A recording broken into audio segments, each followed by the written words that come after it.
Hey, OG crew today. So we have a lot of shows on the FT network, right? Yes. Over 30. It's hard to keep up with all of them, but I do my best. And one of my missions is I want to listen to every single show on the FT network post-trade deadline. Like their one show that recaps the trade deadline. First of all, it's great content. It helps. But I also just want to see where everyone is at from a show perspective in terms of what they think their teams did and didn't do. So I'm hitting like 2 to 3 per night. Last night, one of the episodes I caught was our buddy Derek from Pinstripe Territory. Yeah. He absolutely hated their deadline. He roasted and toasted them to pieces. And I'm telling you, it's some of the most entertaining content, the way that he was dropping lines like it was second nature. For example, I was writing 1 or 2 of them down.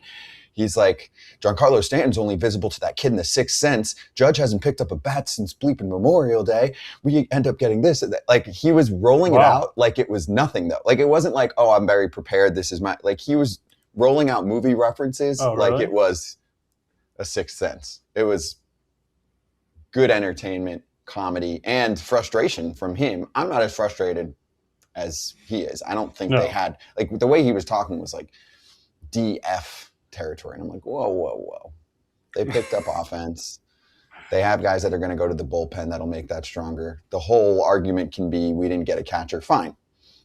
You're upset about Wells, but that's it. Like, that's a big one. To me, many teams have a lot more to complain about than we think our catcher can't hit, so he's only a defensive catcher. Okay.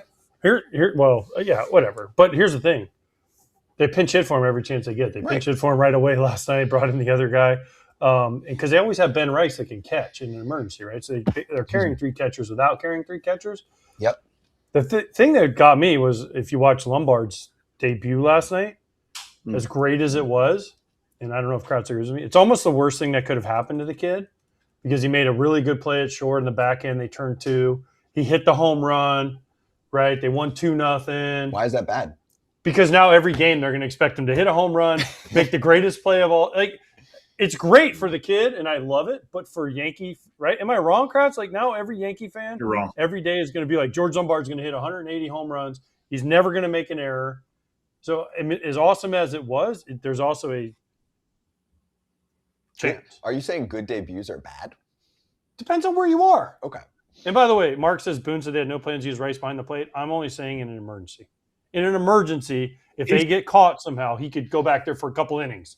I'm not saying that they're going to catch him and start. Right. But they could, if they use him let's say they pinch hit for Wells and then Sanchez they need to pinch run for, they can slide Rice into a catcher for an inning or 2. Well, also he's good enough for that. Yes, the plan is at some point mid in the game, they have a big AB. They just throw the pinch hitter in, and then Ali Sanchez is now the catcher. Yeah, and just in case he gets hurt, you have an emergency who can handle it in Ben Rice. 100%. And I disagree with AJ, except that George Lombard, congratulations. But he also got that monkey off his back in the sense of, like, you get called up, you don't get that home run. But there's plenty of – I read so many different guys, Marcus Timms, Tyler Austin, Aaron Judge, all hit home runs in their debuts for the Yankees. It's great, but I don't think the expectation is any higher. Because this is the same Yankee fan base that booed Aaron Judge after he won the MVP in the regular season. So the expectation's always going to be high, especially when you play a premium position. True. And by the way, it was awesome that his dad was there to see it. Now, what was really cool is his brother hit a home run in his pro debut, and then he hit a home run in his big league debut, and the parents had to choose, and the kid in A-ball said, no, parents, go to the big league debut. And AJ Hinch let him out of it, which was really cool. Because he's a coach.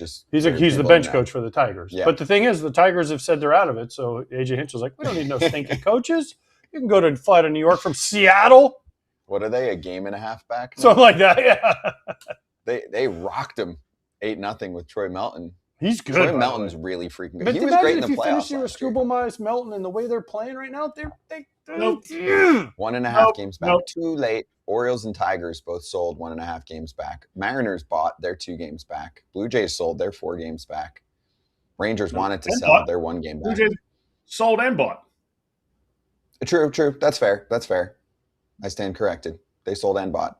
Blue Jays might be better. They should be better now. They added 2 starters, one who can be at the front of a rotation. Soriano, first June and half of May, he was a Cy Young candidate. And let's get to a Cy Young winner, two-timer. He's charging the mound. Tarik Skubal is a Dodger, makes his first start, 6 innings, 2 earned runs, 4 hits, 2 walks, 6 strikeouts. Cubs handed the Dodgers their 5th straight loss. Mike G, who's a big Cubs fan, always in the chat, is like, you better talk about PCA within this conversation. I got you. Cubs are balling. Dodgers are not during 1 week of their lives, but Skubal felt nervous, as you would expect. He should. It's his first time on a new team. Mm-hmm. And he's pitching in a place he's never pitched. And PCA right now, I've said it, is the NL MVP for me. Just because with Shohei out as the pitching, I mean, his numbers, what he brings defensively, his stolen bases, his energy right now is crazy. I love watching that dude play, though. He's so fun. And plus, I love him. I love watching this whole skit where he said Babe Ruth didn't exist, the hats and the crazy clothes he wears. He's just fun to watch. I mean, I'm sorry. As a baseball fan, isn't this what we want? Personality, dudes that say crazy stuff sometimes and they play awesome. Yep. I mean, he's fun. He's a heel when he needs to be. And for all the nerds out there who just vote based on WAR, and you know who you are, 7.5 Fangraphs WAR for PCA, which is better than Shohei Ohtani's combined pitching and hitting WAR in that same category. Because his defense is so good. So good. And he does so many things. Everything. What does he do wrong? The biggest thing for me, I know we're talking about Skubal here, Kratz, but his plate discipline, the way it's changed overnight. Like when we were talking to him on Saturday, all Craig Counsell said. Now, Craig Counsell, you know Craig, he doesn't give you a lot to go off of. He'll give you kind of like little nibbles of little crumbs of stuff, and you kind of have to take from it. But the one thing, when someone asked him about PCA, it might have been me. I said, "Hey, what happened after the lady and him got into at the White Sox stadium?" He's completely June 1st. It's been like the best player in baseball. It's not even close. And he said he moved closer to the plate. And I'm like, "That's it?" He's like, "Yeah, he moved closer to the plate. It sets up the strike zone better for him." And he's like, "Oh yeah, and Bregman talks to him all the time about swinging less." Because in the game I did on Saturday, there were some pitches he normally would have gangster hacked at, and he took them and earned walks and earned better pitches to get another at bat and this and that. So what he's done offensively has been one of the craziest things in season I've ever seen. He was already talented. Everybody knew that. That's why he was in the MVP discussion last year. Then he kind of fell off because started swinging and missing, started chasing out of the zone.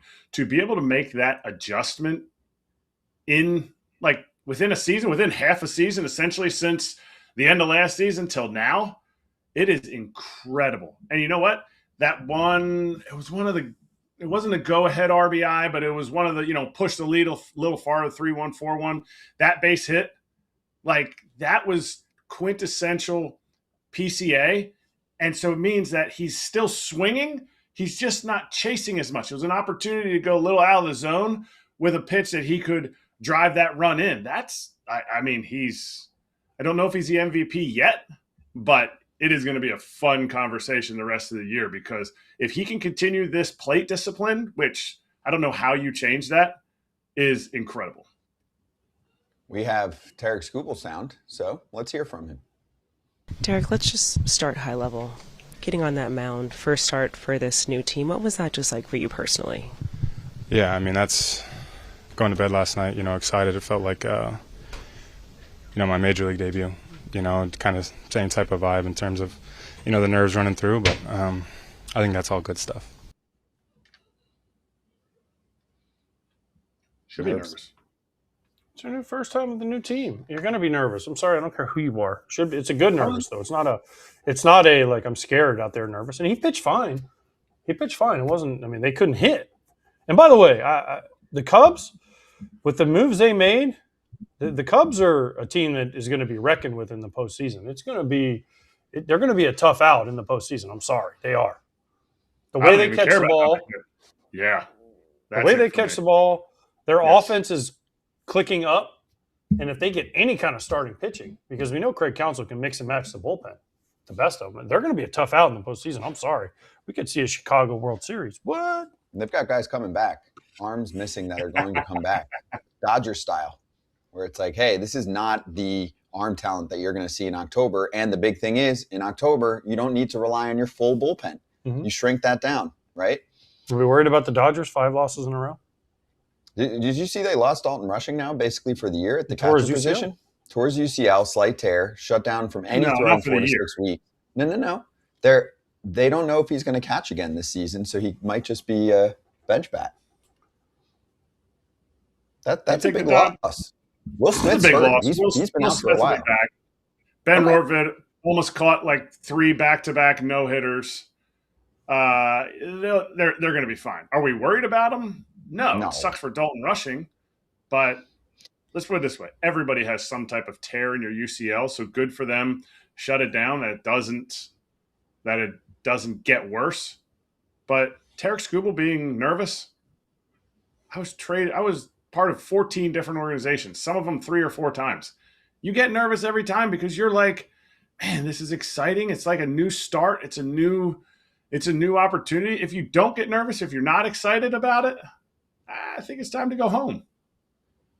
Yeah, you want to show the new org, the new teammates, the new fans. Well, also, every game. I mean, I don't know about Kratz, but I was always, I don't want to say nervous, but I was excited every game. There's always a little bit of blah, blah, blah in your belly, right? Every game? Every game. There was not a game that I played right. Actually, kind of at the end when I knew I was kind of done, it was like, okay, this isn't. Not that I wasn't excited, but it wasn't the same that I was the year before, right? It was more of like, okay, how am I going to get through this game? Not physically, but more it was like, God, we suck and I suck, and how am I going to get through these 9 innings? That's got to be tough. That's got to be tough if you're sucking. I mean, I was fortunate at the end, and most guys, when they're older, they're playing on good teams. So you're not like, how am I going to get this going?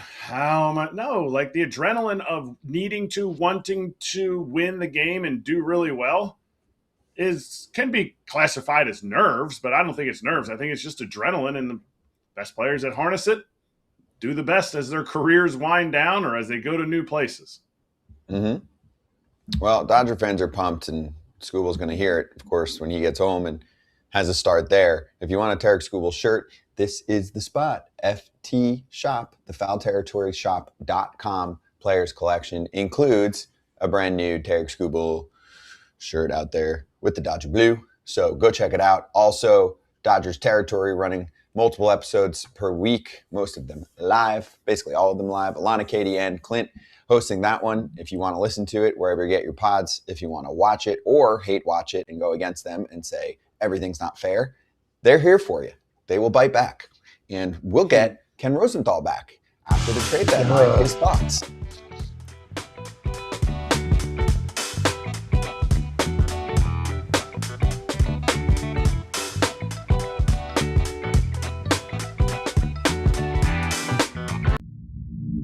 For parents looking for a new path to help your child succeed this year, there's still time to enroll in K-12-powered online schools. K-12-powered schools offer tuition-free accredited online public education for students in kindergarten through 12th grade. Todd Father, take it away. Stride is a wonderful option for anybody that's always on the run. I mean, look at myself, from playing baseball to helping out a lot of people. Stride is fantastic for your child to be homeschooled. They will love it no matter what. K-12's dedicated teachers are trained in virtual instruction, and they provide real-time support, all in an online setting that works for your family at home or anywhere that there's internet. If you're on the go, it could be for you. It's not too late to enroll this fall. See how K-12-powered schools can help your child thrive this year and beyond. Enroll online today at k12.com/foul. That's the letter K, the number 12.com/FOUL. K12.com/foul. K-12, serving 3 million students and counting. Casey Mize said the Tigers never approached him about a contract extension before he was traded. That's Bob Nightingale tweeting it out. I'm not surprised. I mean, he's been hurt for them up and down. I think Skubal was more of a priority. He was 1-1, though. He was 1-1. So was Adley Rutschman. We saw some 1-1s moving. Yeah. I don't know. I mean, they don't seem to want to extend anybody, the Tigers, right now. Have they extended any of the core besides McGonigal? McGonigal? Besides McGonigal. Besides McGonigal. That's only one. Didn't they approach Tarik Skubal in 24? About a 4 years? Yeah, and I think they were. Scott Harris said he approached him But I mean, he is Boris guy. He wasn't going to do that. Yeah, but the thing is, like he mentioned that, he wants to go to free agency, Boris guy. The other side was saying we were worlds apart. They're offering him money that's way less than dudes out there, and he's better than them. Yeah. Okay, so I'm not chalking that one up to Tarik Skubal wouldn't have re-signed. I think there was a world where he would have re-signed, don't you? Absolutely. The number was right. Because he really liked Detroit. Let's say the market says he's worth 4 and the Tigers are throwing out 2. I'm just putting numbers out there. If they threw 330 at him, he would have a hard time. He's going to go. That's where when teams say, "Oh, he tried." Well, they tried by giving him an offer that wasn't even close, and then they can tell her when they tried. That's like saying, "Ooh, we tried for this starter in the trade conversation because we threw a prospect package at them that wasn't as good as some other team." That's not trying. And by the way, we have got crushed for that whole thing with the Brewers. I mean, crushed by every Brewer fan. Okay, fine. But they didn't get it done, so it wasn't good enough. I'm with you. I don't know what else. Backwards hat buffoon. Yeah. The Rays, the Whites.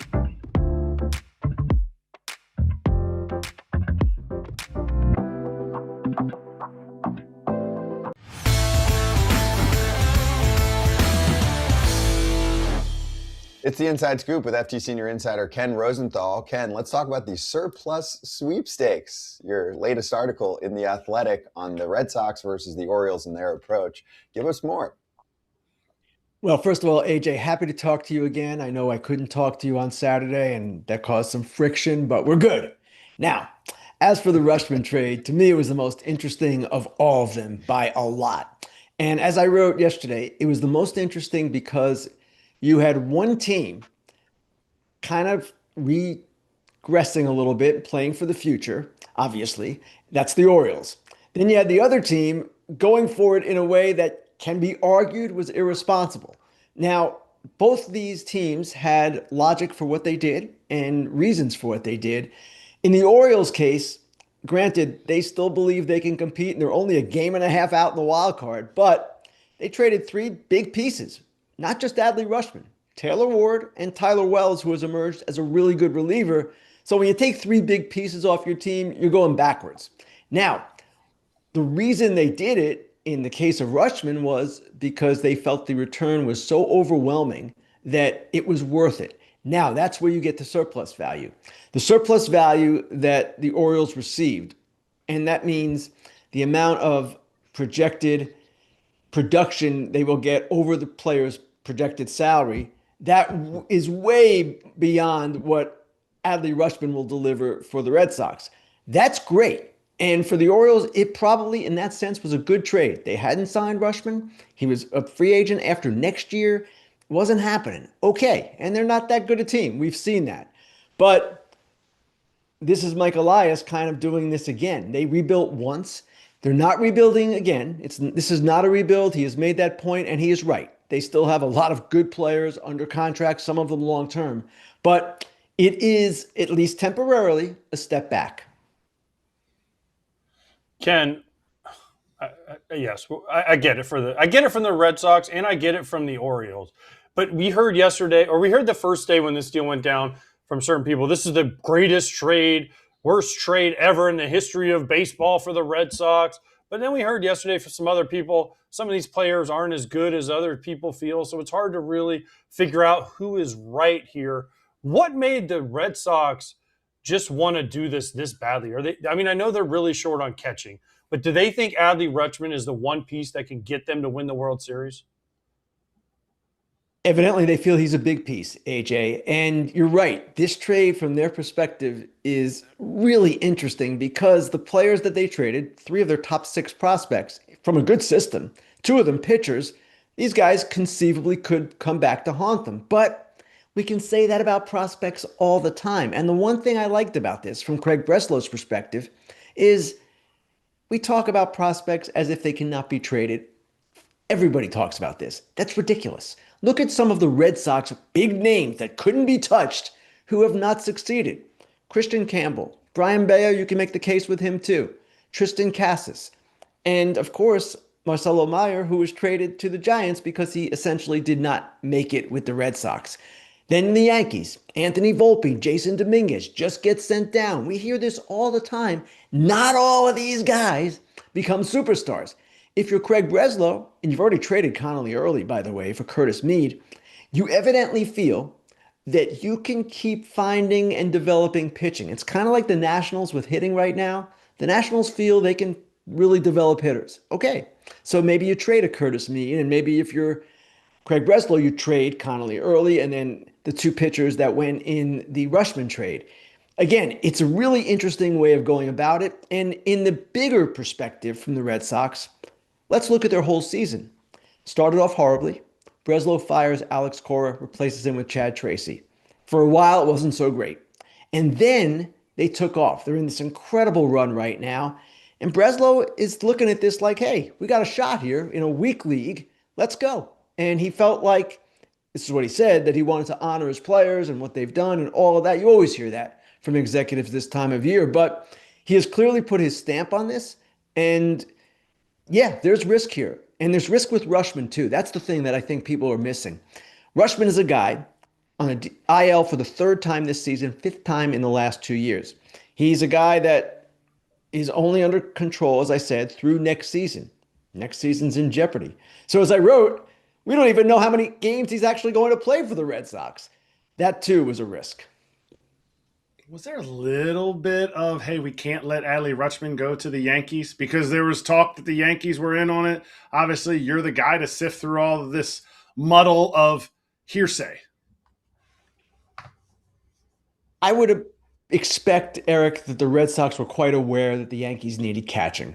And if you're the Red Sox and you're sitting there and you're kind of looking at the landscape, you know that there is a possibility he could go to the Yankees. He could go to the Rays. The Rays added a catcher at this deadline too, Liam Hicks. So maybe that's part of it. And the other thing that I didn't mention in my previous answer was they have the ability, of course, to sign him long-term, which would mitigate all the risk of the short-term, not playing that many games, etc. But the problem with that is this is a guy who's had an inconsistent track record. He's been really good at times, Rutschman, and not so good. Last year, not so good. So do you want to sign him to an extension? All of these things are in the mix, including what you asked about. I'm sure they were quite aware that, yes, the Yankees were looking for a catcher, but I don't know that teams operate in that sense as their main motivation. It's kind of in their heads, maybe, as it was with the Dodgers and Skubal, knowing if he went to Milwaukee, it changes the equation. But it's not the primary driver. Hey, Ken, we've crushed this trade, the Rutschman Red Sox, from both sides, right? We've worn this trade out. I want to talk about the Braves. A lot of angry Braves fans, right? They all have their tomahawks out. They're all coming after Alex Anthopoulos. They tried for Jacob deGrom. Jacob deGrom has the right to say no. They shot for some bigger fish, and they ended up with Malley and Lane Thomas and some, and nothing major. Do the Braves fans have a right to be this angry at what Alex did after in 21 when he went out and got, Adam Duvall, Jock Peterson, and Jorge Soler? And Eddie Rosario. Yes. No, and Eddie Rosario, and they won the World Series? That was 5 years ago. And every year is different. And certainly Alex Anthopoulos has had an amazing run as their president of baseball operations. But, and I've written about this at some length, they've been looking since the start of the offseason for a playoff caliber starter, for a guy that could pair with Sale and whoever else they had healthy and give them a real chance in October to do something special. They didn't find that guy in the offseason. They didn't get that guy at the deadline. Now, they have some still interesting pieces. Grant Holmes pitched really well last night. Smith-Shawver's coming back. They may still be okay. But sure, I would have liked to have seen them get one of the starters that got moved. And let's face it, San Diego, a team that's not as good as the Braves, a team that doesn't have a farm system as good as the Braves, they landed Robbie Ray and Casey Mize. Now, they paid for that. A.J. Preller always pays for it and sometimes overpays. But that's a different mindset that they took. Yeah, that's where I want to double down. It sounded like the comments from Braves brass had to do with Tyler Mahle and backing up that they think he's going to be better. Well, if you're backing that up, but then you were trying for Jacob deGrom, you do have to give in a little bit and say, hey, we didn't come up with the other starter that we were going for. And that was a big miss. That's on us. I think Braves fans our number one piss, but at least we're looking for a little bit of, hey, we couldn't make it happen. We failed. And it was more of a defensive mode in my mind from what I was reading there versus, yes, what you're saying in AJ Preller, Ken, is what the league sometimes dunks on him about. Oh, there's going to be no more prospects. He's going to be so screwed next year. He's not going to be able to trade for anyone. He just got 2 starters that can pitch playoff games. Eventually, the feeling in the industry is that the Padres are going to hit an iceberg, that their expensive contracts are going to haunt them, Machado and Bogaerts, as they get older, and that they won't be able to sustain this. I was writing that, I don't know, 3 or 4 years ago, wrote it pretty consistently for a while, and eventually stopped writing it because he keeps doing it. He keeps putting a competitive team on the field and going for it. It's what he does. He has a unique way of replenishing his system. It's never going to be great the way he trades players, and he traded 4 pretty good ones in these 2 trades. But you have to give him credit for that. And the contracts are one thing, and Peter Seidler, the late Peter Seidler, was really behind them. I'm not excusing Preller and saying he's the greatest. They have not won, I know. But his approach is one that has transformed that franchise. It's made them from a sleepy small market team into this dynamic force. They're not perfect. They're not even close to perfect. And they've had a rough year. But at the deadline again, he did what he could to try to win. And that was his quote yesterday. We want to win. Didn't trade Mason Miller. Didn't trade Morejon. They acquired 2 starting pitchers, and if they get Musgrove and Pivetta back, and Pivetta had a setback, it appeared yesterday, then they might be formidable.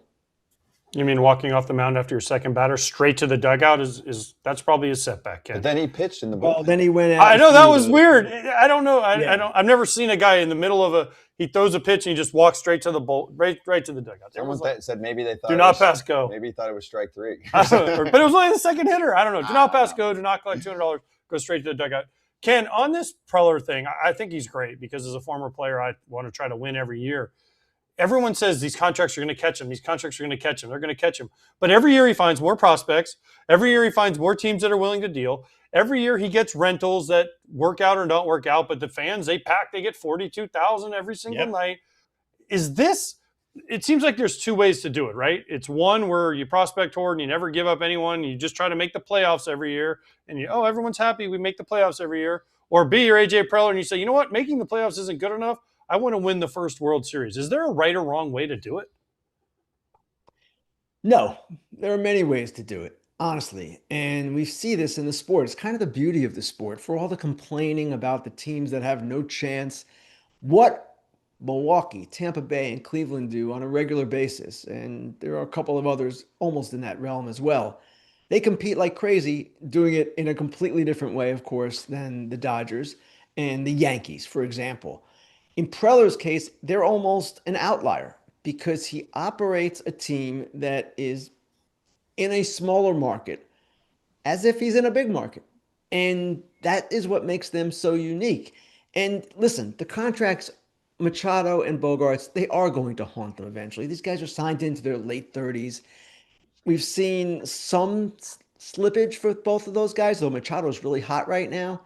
I get it, and it's a fair point, but what are we talking about now? This is really the 5th year or 6th year where they've been really competitive, and people talk, these small market teams, they can build up, but they've got to go back at some point.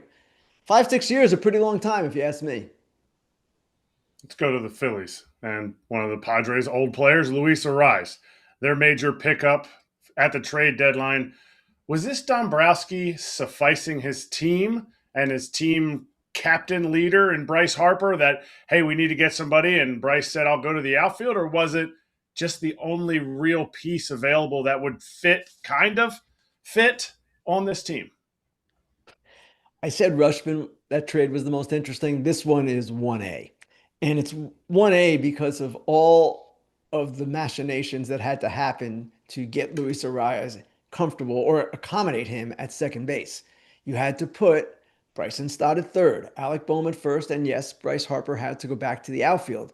Harper had been consistent in saying for a while that he would go to the outfield if they got a first baseman. Turns out they got a second baseman, then moved to first, a guy who played at first base.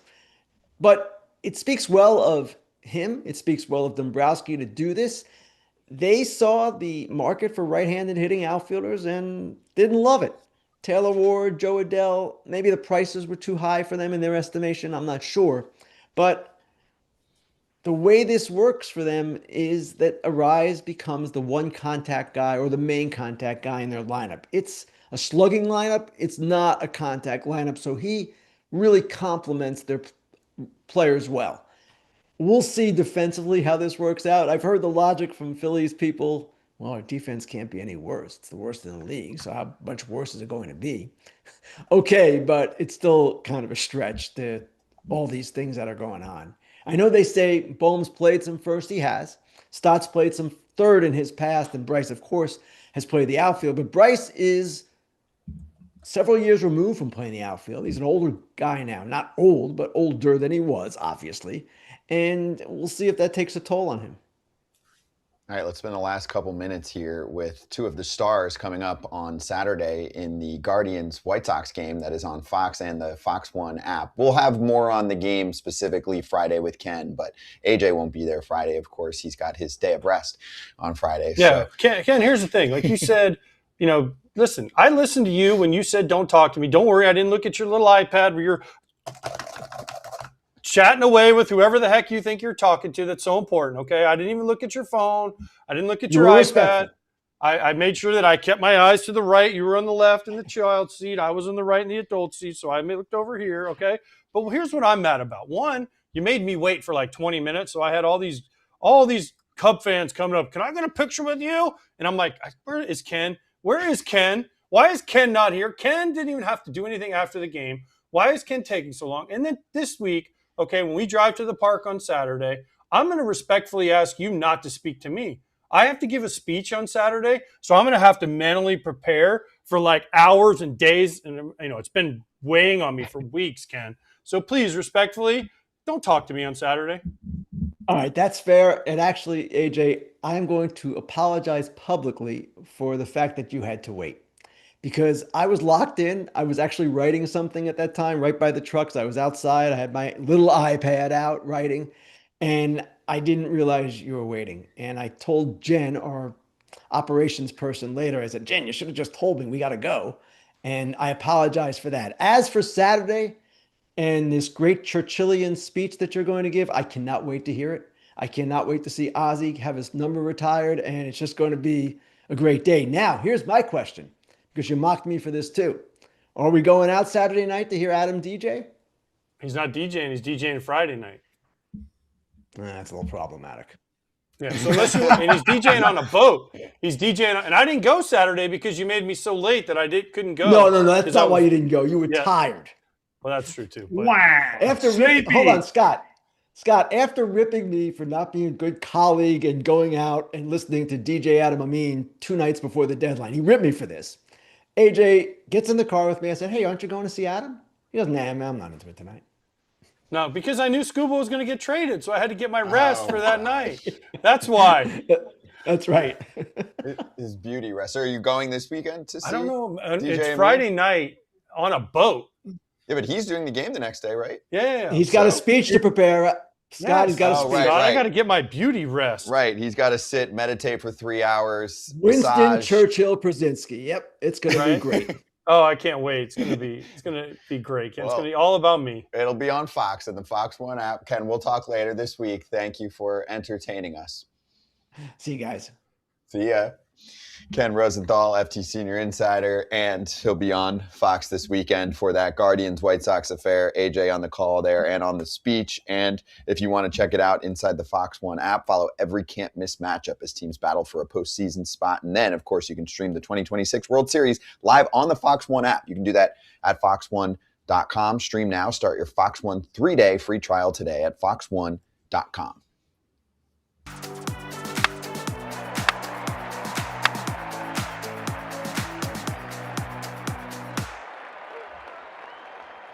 Hey, the Philadelphia Phillies picked up Luis Arraez, and he had quite the debut. Had a great ovation. He had a great It was his ovation. first at bat. He got a hit. He was super excited. Guys love him. So cool. That's why they trade for him. So cool. You can make two cases on trades. Sometimes you can go, why does this guy always get traded? And sometimes you can go, why does this guy always get acquired? Because he can hit. And I think he's good energy. True. He's so happy. Every time I see him, he's so happy to talk to. He's so much fun. So fun. What's the vibe there, Kratz? I mean, the vibe is this is a Phillies fan base that maybe the last fan base that maybe the Cardinals do that still looks at batting average. They're going to love Luis Arraez. Luis Arraez in a bad year hits 300. This Phillies fan base doesn't care who has over a 800 OPS. They just care about wins and who has the highest batting average. They're going to love him. They're going to love him. They're going to love his energy. They're going to love the fact that like he actually shows emotion. They're just, and he's going to get hits. They don't care if he doesn't walk. They don't care. He instantly, what's weird is he's batting fourth. He's batting fourth in a lineup with Bryce Harper, MVP, Kyle Schwarber, 50-plus homers.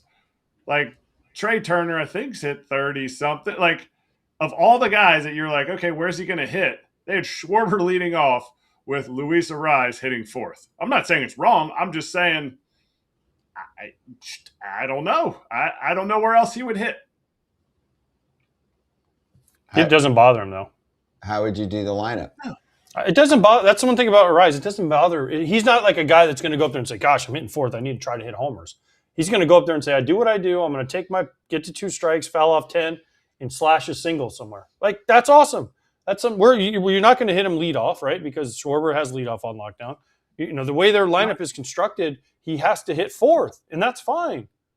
It doesn't bother me. Bryce looked fine and right. Just funny. Schwarber's not always the leadoff. Schwarber's not always the leadoff. He was last night, and I think this is more of their it's going to be lefty-righty because Trey Turner's been leading off. I just think you can't put Arraez, who's not a slug on the bases. You can't put Arraez in front of Trey because Trey is going to need to steal bases.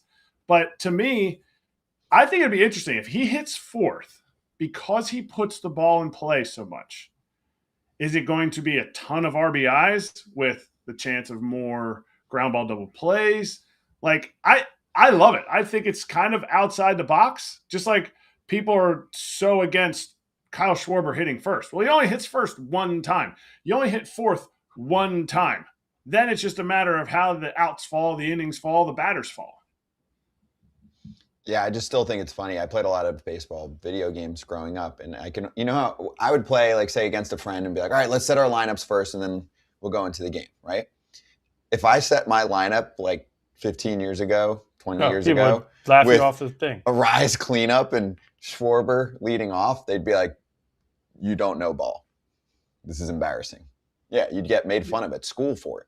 I don't even think you can do that anymore. But things have changed. Scott, you were a nice kid. Nobody make fun of you. But yeah, things have changed. Doesn't mean you can avoid getting made fun of for not knowing ball. But yes, the industry has changed. It's not necessarily the right way to do it, but it's at least a way to do it that doesn't get criticized anymore. That's the point. Yes. And I think Arraez technically breaks up lefties depending on how they're going to do the lineup. The reason I say that is because Arraez is fine against left-handers. He's not elite, but he's fine against left-handers where, teams are going to be okay bringing a lefty in, and the Phillies are going to be okay with Arraez being able to face that lefty in the middle where they had Bohm trying to split those guys up, where they had Trey sometimes trying to split those guys up. Mm-hmm. Luzardo's the one that stole the show, even though Luis Arraez was getting all the love. And then also you have Bryce Harper going to the outfield and getting a chance right away. There was a lot happening in Philadelphia. It kind of wakes you up a little bit. It gives you a shot of energy. Gives you listen, anytime, we've talked about this many times, anytime that you acquire players, it really does give you a shot of energy as a team. It does. As a player, you're like, all right, let's go. We got new guys. We got reinforcements. These guys are coming in with energy. We can do this. And that's what it looked like in Philly. And Luzardo's been really good, by the way. He has. I was working for the Phillies when Harper moved to first base. And he said, some reason, standing at first base, his back started to tighten up more than when he was in the outfield. It'll be interesting to see how that transition for him back to the outfield goes. I mean, those were his words, and he needed to learn that, be on his feet at a different position. We'll see how this goes back in the outfield. I like Bryce better in the outfield. Weren't they also worried about his arm? His arm. Because remember, he had the Tommy John surgery, didn't he? Yeah, but it was a while ago. Yeah. And that's why they moved him to first originally, because he could get back on the field faster. Mm-hmm. And they were worried about the wear and tear on him. I mean, this is just for this year. He'll be back at first next year. Bohm's a free agent. Arraez is a free agent. 3 months of Bryce Harper in the outfield, we're going to live. Yeah. He's not. And if it's best for the team, Bryce will do it. Yeah. I think he likes it. I think he likes the whole, hey, look, I'll take the glove and go to the outfield if it gets us a piece. I think it's a good way to show your team, like, he likes that. Our team's better now, right? First pitch, right to you. That's how it works. Exactly. That is how it works. It was a fun watch yesterday. Okay, let's get to the Red Sox right now.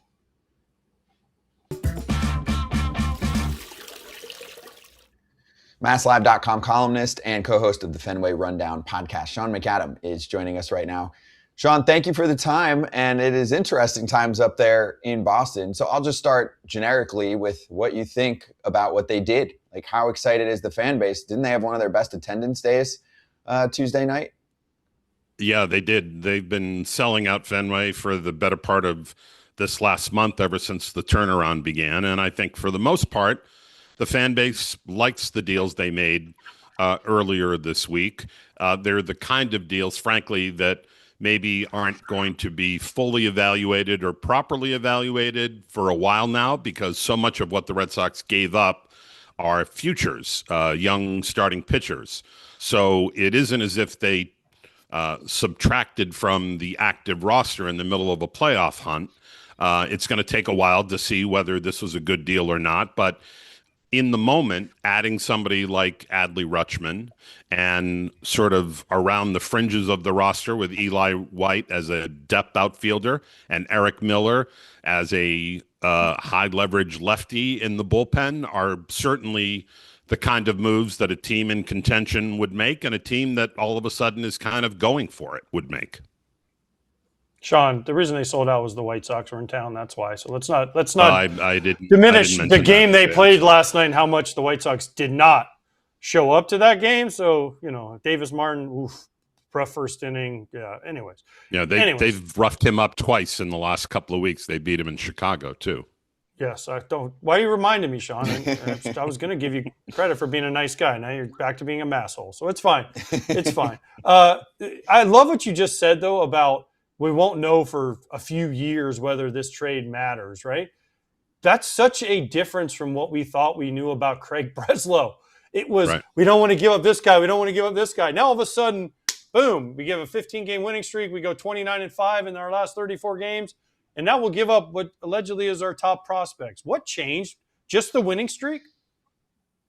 Well, I think a couple of things. The winning streak certainly played a role here. They've gone from 14 games under 500 to 10 games over, and as recently as the day of the deadline, they were 9 games over. That's a pretty big swing. That's one thing. A second is that it's a wide-open American League. As you guys know, there is no super team. It's not like you've got the Dodgers or the Brewers in the National League to worry about. The Red Sox are essentially have snuck up on both the Yankees and Rays in the East. They have gone a combined 8-0 against those two teams head-to-head in the last month. And there was a pathway to get to the World Series, which would have been laughable only a month ago. And finally, I think there's some impatience on the part of the fan base that ownership and management sensed. It has been 8 years since they've been to the World Series. That may not seem like a lifetime for a team that once weathered an 86-year-old drought, but 8 years is a long time when you won 4 in the span of 14 seasons. And more than that, this team has won 1 playoff series since it last won its last title in 2018. So there's been a lot of boom or bust. They either make the playoffs or finish 4th or 5th in their division. And I think they looked at this and said, you know what? with some tweaking here, we can be the best team in the American League. And they sort of cast aside that idea of sustainability, of trying to play meaningful baseball every September, and decided to go all in on 2026. When Craig Breslow spoke to the media, specifically about Adley Rutschman's injury, were you looking for Red Sox fans, do you think Red Sox fans were looking for more of a definitive, like, yeah, he's going to be fine? Like Craig Breslow said, I talked to him and it seems to be progressing. Like, did that seem like enough of a vote of confidence, or are Red Sox fans pretty worried about this injury? I don't think they're worried, Eric, but I think that was a case of Craig Breslow understanding that the team has been criticized for either misdiagnosing an injury or being overly optimistic about timetables for return.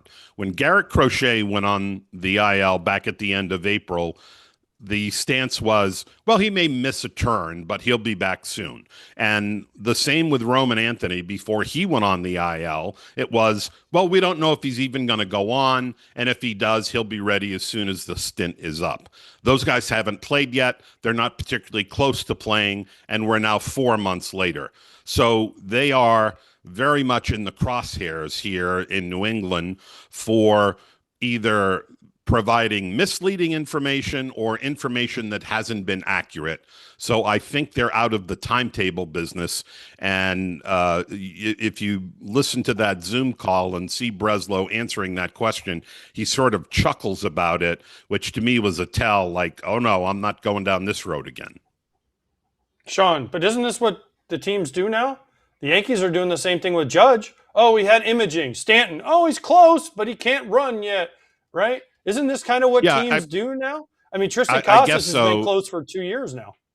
Yeah, I guess so, AJ, and I'm not sure I see the logic in it, because ultimately you have to answer for it. If you get your fan base all excited that an injury is minor and that a return is imminent, and 4 months later, one of them, in this case Roman Anthony, is still an extended spring, and the other just threw for the first time in weeks and weeks on yesterday, then you get exposed. And I'm not saying that they deliberately tried to mislead. Who knows what the motivation is? The fact is they have been wildly off base in trying to guess when their players are going to rejoin them. And I think they've decided, you know what, we're out of this game. You can't win. You either get criticized or people think that you're lying or hiding things. And so there's no real benefit for them for taking a swing at that. The fact that they traded Marcelo Mayer, is that a fault of the development, how he was used once he made to the big leagues, or just a prime case of Eric Miller can really sling the rock and he needed somebody to throw well in the bullpen? Well, they needed a lefty in that bullpen, Eric, particularly in the late innings. They've got a good back end, certainly with Chapman and Whitlock, and a guy like Tyrone Guerrero, who's really emerged as a late inning force with a lot of swing and miss to his game. But they didn't have that power lefty to match up in October, should they get there. And I think that was a priority on trade deadline day. Now, the fact that they gave up Marcelo Mayer is in itself somewhat revealing, and I think it's indicative of the fact that this guy was once the 4th overall pick and was supposed to be a Corey Seager type player. That is someone who, a left-handed hitting shortstop with a big frame who could slug and be an all-around all-star. That didn't work out, obviously. Part of that is Mayer couldn't stay on the field in each of his last 4 pro seasons, not just the 2 that were spent in the big leagues. The last 4 seasons in the Red Sox organization, his year ended prematurely because of injury. There was a shoulder, there was a lumbar, there was a wrist, and this was a forearm this year. So that certainly curtailed his development. Even those 2 or 3 years in the minor leagues where he was injured, he lost a lot of development time.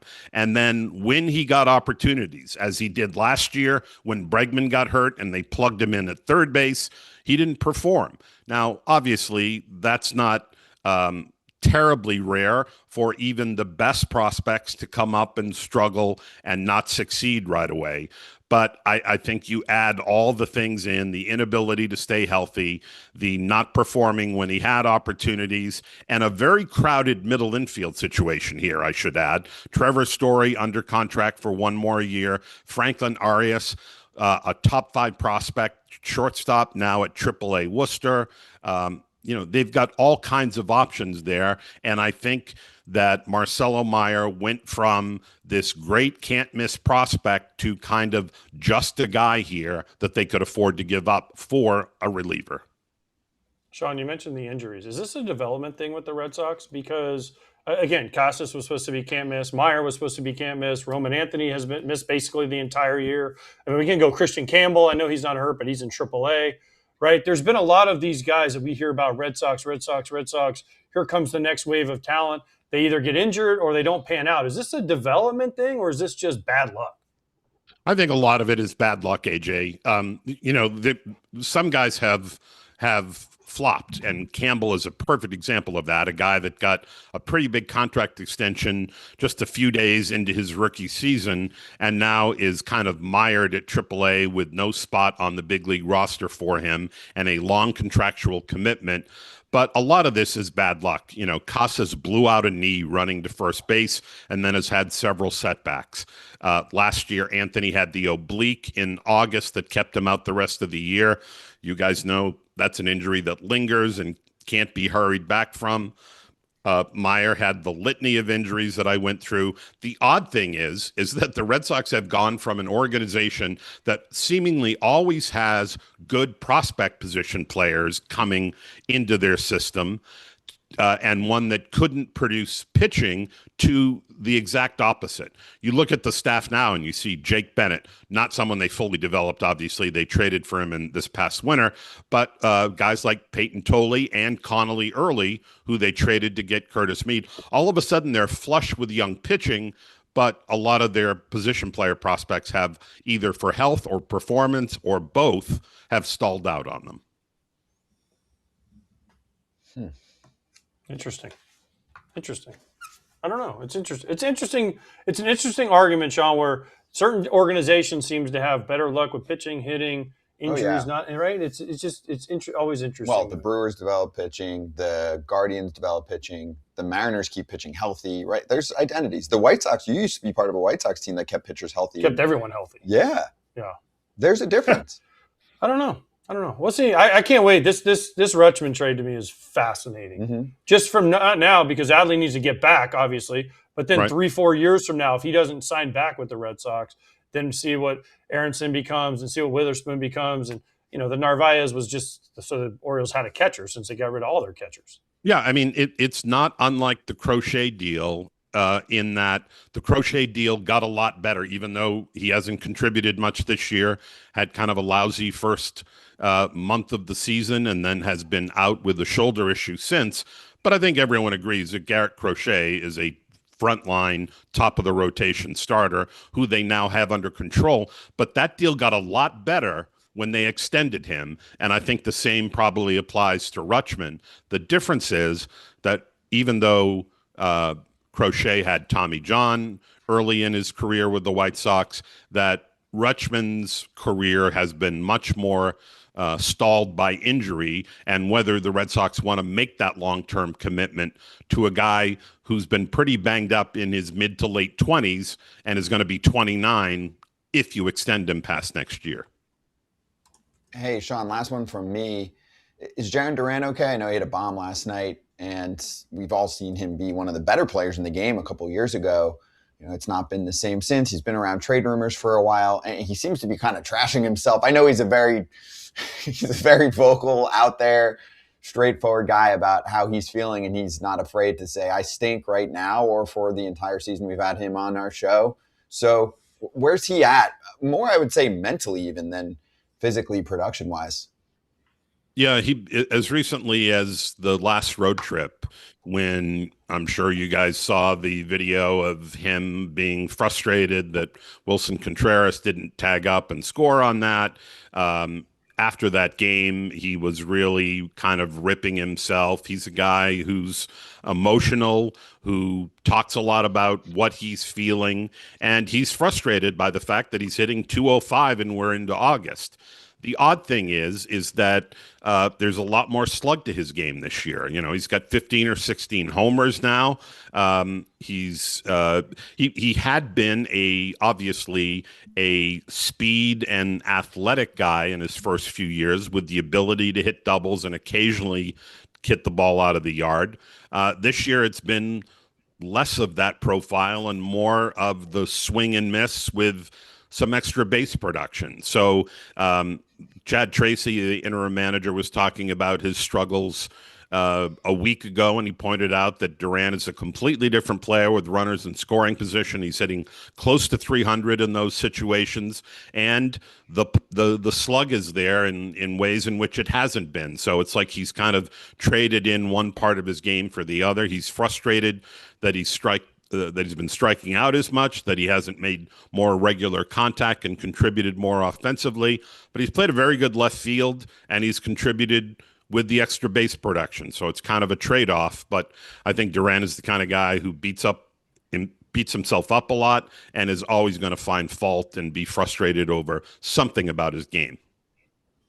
Yeah. I mean, I like the honesty. I know that sometimes, you know, you guys can say if a teammate's calling you out, you're not going to be too pleased, but figure it out after the game.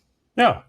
I Right? mean, I think that was just more of I don't know. It got caught on camera, and I think he was more frustrated himself. It seemed like he was more like, "Gosh, I got to get that guy in." And I know he outwardly showed it towards Contreras, but I don't know. It's a weird dynamic, but they're still winning. So who cares what he's doing at this point? We all know that if you're winning, Sean, nobody cares. Yeah, I think that's absolutely true. That if this had happened maybe 5-6 weeks ago when these guys were, 10, 12, 14 games under 500, then it becomes more of a story because they are hot and they went 3-1 in Sacramento and just swept the Dodgers and came home and beat up on the White Sox. That it's a blip. Sorry. Enough of that, Sean. It's a blip. It does not become much of a story, and it's gone after 24 hours. That used to not even be a story. They beat the White Sox. Who cares? But one story that is, what's the difference in the vibe? What's the difference in the vibe between Cora as the manager and Chad Tracy as the manager? I don't know that I can answer that, Eric. I mean, a lot of these guys were familiar with Chad Tracy because he had been the AAA manager for the previous 4.5 seasons.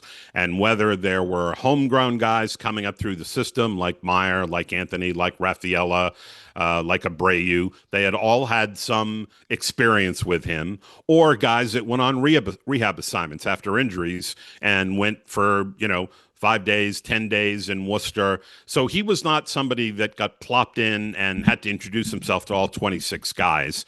So I think there was a familiarity and a comfort factor with him right from the beginning. And he's been a guy that he's definitely a player manager. That's his profile. He's reluctant to be critical at all in the media of any player. He defends players. There was when they kind of bottomed out early in the year and lost 2 out of 3 in Denver to the Rockies. Tracy sent every guy on the team a text message that said, "Hey, I'm with you. We're down now, but I know we're coming back. And when we do come back, I'm going to be with you then." I think he really tapped into the personal side with them and let them know that he had their back, that he wasn't going to throw them under the bus because the team wasn't performing well. And I think over time, they got a little healthier. They started getting more contributions from other guys, including a lot of depth and 4A guys that weren't necessarily part of the picture at the start of the year. And you guys know how it is when a team starts to get on a roll and you don't have much better of a roll than, 32-8 over the last 40. Sean, awesome insight. Thank you for joining us. Fun deadline to cover, and you've got something to cover the last couple months. Should be fun. Yeah, it should be great. Make sure you check out Sean's work, MassLive.com, and also his podcast, which I plugged at the top there, Fenway Rundown Podcast. Go look it up. Thank you. Yes, go Sox in general. Either sock. You can pick either sock. Either sock or both. Thanks, Sean. Thanks for having me, guys.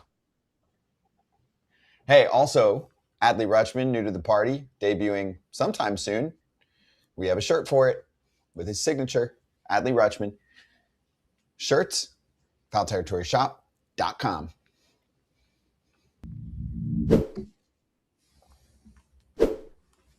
For the next week, you're looking at debuts and games to go to where it's going to have a little more energy, right? Like Friday, Saturday is Gausman and Clay Holmes for the Cubs. That should be fun. We're going to see that over the next week and change, especially on the starting pitching side when we had double-digit starters moved. Mm-hmm. So SeatGeek hooking us up with a little game preview action. Did you like that animation in your face? Well, no, changed. I was like, whoa, it changed right before our eyes. Yeah, it's like you're in heaven now. Yeah. Am I picking a game I want to go see? Yeah, but it doesn't have to be today like I just gave you. The Sox. I want to go see the Sox play the Sox, obviously. Mm-hmm. And then I want to see this weekend Cleveland play the Sox because that's a big series and someone will be there. Ken will be there on Saturday, so that'll be fun. Ozzy's getting his number retired. Mm-hmm. And other than that, I have one tonight. Skeens against Kyle Harrison. That's a good one. That's a big one. Mm-hmm. That's a big one. How will Skeens do? Because Skeens been very up and down this year. His velo's down. There is some concern about Skeens' velo. He keeps saying it's not a big deal and he wants to go deep into starts and all of that, or at least that's what but I remember facing Justin Verlander and he'd go 93, 94, and then in the seventh inning, the bases were loaded. Here comes 100. Mm-hmm. So, I mean, there were some dudes. Scherzer would do that. Verlander would do that. Greinke could do that. There were some guys that, they started out 88, 90, 91, 92, and then all of a sudden it was 98, 99 in the seventh inning. And you're like, whoa, wait a minute. Where was that with 2 outs and nobody on? Who is this closer? Yeah, seriously, what changed here? It's just guy. Me, Justin. I have one more, Kratz. Tonight, the last game of the evening, or one of the last games, first pitch-wise, is Casey Mize and the Padres against Mitch Bratt and the we didn't do much Diamondbacks. Man, I don't know how the Diamondbacks can sell that to the fans. That's what I was going to ask you when you mentioned it before. Snakes territory's got to be feeling like, I don't know if you've listened to their episode yet. That's tonight. I will listen tonight. Post-trade deadline. They can't be feeling real great. Mm-mm. They can't be feeling real great. It was very lackluster. Yeah. And they usually do stuff. Mike Hazen's very active. Yeah. Whether they buy or sell. Last year they sold all the parts. He didn't really have a lot. They still need a first baseman for me, but that's a whole different story. I don't know. What's going to be, to me, this is one of the great things about the trade deadline. It's August 4th, 5th, and everyone's like, oh, our team did this, our team did that. I always look back on our 2005 team, and everyone's like, oh, they didn't do enough. The Indians at the time were going to catch them. We got Jeff Blum. That was the only move we made. We got Jeff Blum. You know what Jeff Blum did? Hit a home run in the World Series. His only at bat of the World Series. He won a World Series game for us. That was it. That was the only thing Jeff Blum is remembered for. But everyone at the time said, oh, we didn't do enough. We didn't do enough. Well, you never know. Yeah, you guys. Sometimes not doing enough is the right move. You guys were damn good already. Yeah, you were. Enough. I wanted Luis Garcia Jr. for the Diamondbacks. Oh yeah, I mean, we wanted a lot of trades that didn't happen, and guys went to other teams. Well, you said first base. That would have been the one. There's a lot of trades that weren't made that we thought should have happened. They would have let him play every day. Who? Garcia. He's not going to play every day for the Yankees. I know. I don't know. But it's going to be interesting. The next month is going to be fascinating. Oh, yeah. Especially in the American League when every team is like so pinched together. Mm-hmm. There's a decent chance that one of the sellers makes the playoffs. Yeah. Was it Minnesota Twins style a couple years ago where they sold and or actually they just didn't do anything? Tigers. Remember they sold, Flaherty in 24, and then they went on their run. The Orioles could make the playoffs. The Blue Jays could make the playoffs. The Rangers could make the playoffs. I'm missing at least one or two. Rangers didn't sell.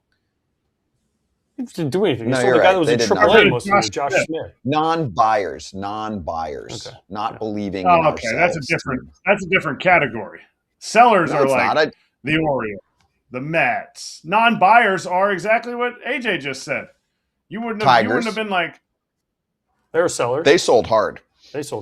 They could make the playoffs. They could. They're not. Then AJ's going to be crying about it because the White Sox collapsed if that happens. Not necessarily. They can make it. They could be a wild card. Not necessarily. Yep. No, I'm just saying. Look at the wild card. Crazy. Look at the wild card standings. It's laser close, laser tight. Hey, SeatGeek can hook you up. Okay, fine. You can go see them, though, and determine that for yourself. Do your own scouting reports at the games, thanks to SeatGeek. Territory 10% off. MLB tickets. Click the link in the description of this episode. That'll help you download the app and get the code automatically added to your account if you choose to use it later.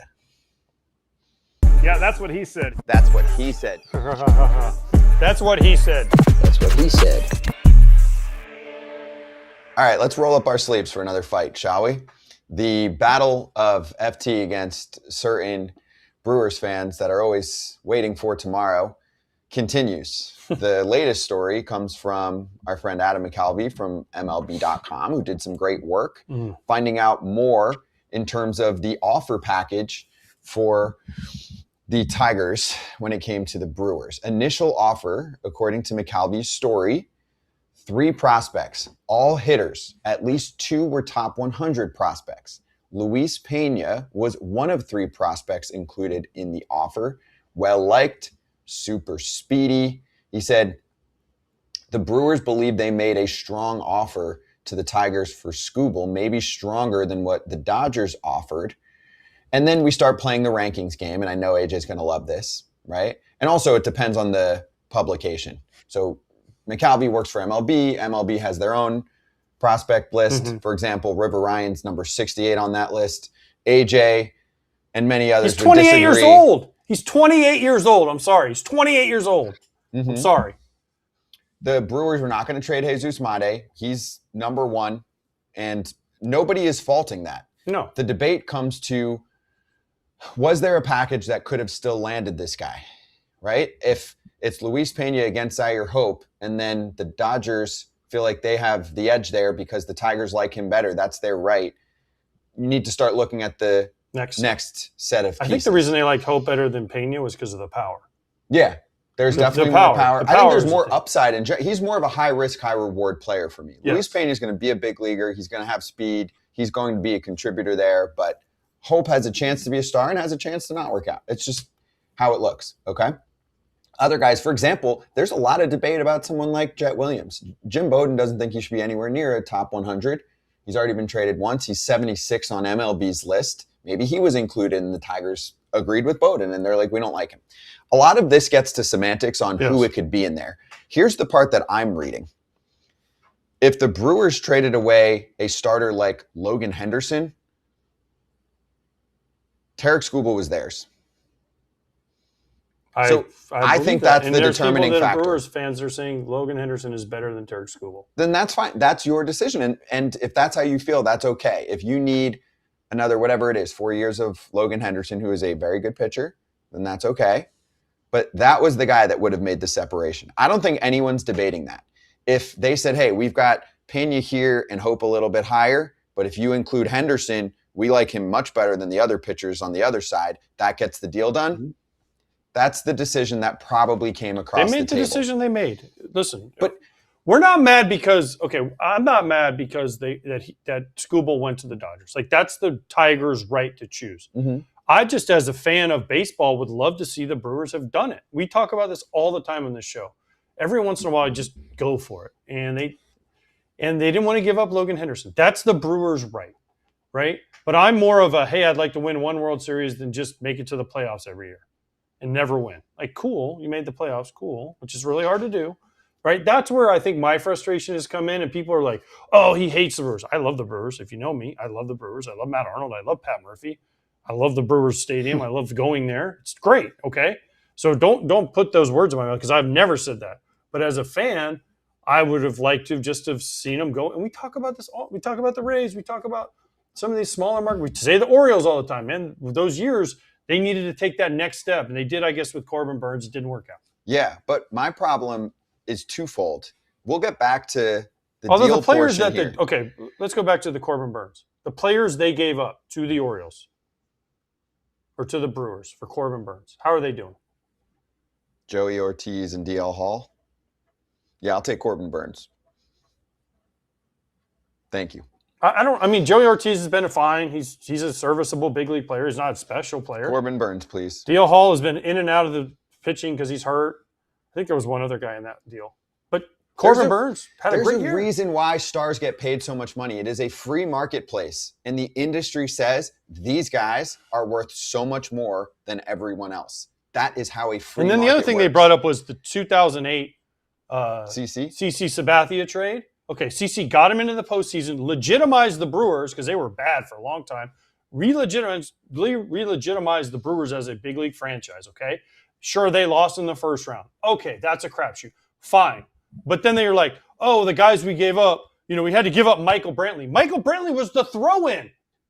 Matt Laporta was the guy. The other guys in that trade were the guys that they thought were going to be so good. Michael Brantley was literally the throw-in. He just turned out to be really good. That's why these rankings and all that doesn't – I mean, I was never on a top 100 list.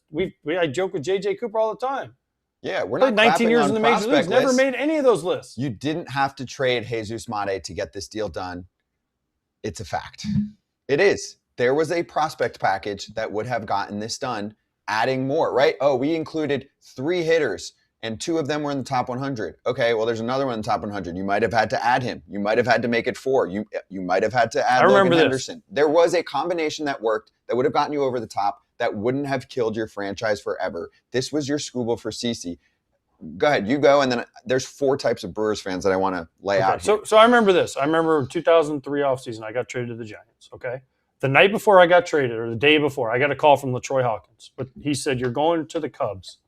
You're going to be traded to the Cubs. Dusty called me about you, and he said, I love you. I want you to come to the Cubs with me, okay? The next morning I wake up, I was traded to the Giants. Why? Because at the last minute, it was Joe Nathan, Booth Bonser, and they threw in Francisco Liriano, who at the time was an A-ball guy. Nobody knew who the heck he was, okay? They threw him in. The Cubs, whatever their Cubs package was, the Twins were like, screw that. We're going to take this package. Well, the Giants really wanted me at the time, so they threw in that extra player that got it done. If you want to get the deal done, you want a player bad enough, there is a package to get it done. I'm sorry, and that's the way I look at it. If I'm a GM and I use the Red Sox. They really wanted Adley Rutschman. They threw in their top 2 pitching prospects and said, Orioles, go get them, Tigers. Go get them, Orioles, because we'll see what happens. But we really want Adley. Fine. If that's your prerogative as a GM, Matt Arnold has a right to say no to this, and Scott Harris has a right to pick this prospect package over this prospect package. And he chose the Dodgers over the Brewers. That's his right. It's fine. It is fine. And right now, I'm seeing 4 versions of Brewers fans. There's 2 that I like, and there's 2 that I don't like. Do you want the ones I like or don't like first? The ones you like. The ones I like. No, okay. let's go negative and positive. The ones we don't like first. Yes. Okay. One set of Brewers fans said, we could not have landed this player.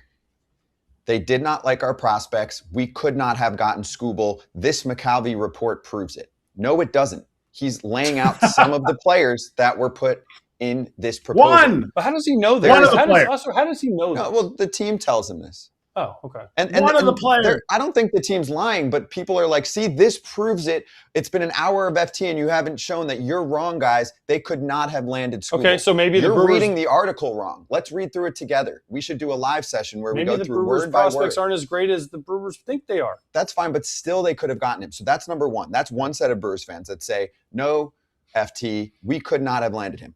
That's false. That's fiction. That's one. Number 2 is the set of Brewers fans that say, Logan Henderson till I die, I'm not trading Tarik Skubal for him.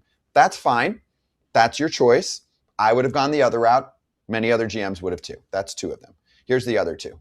One set. What are we doing? Why didn't we get Tarik Skubal? We've never won a World Series. We love you. Here's another set, last set, which I think is very interesting. We didn't get Skubal.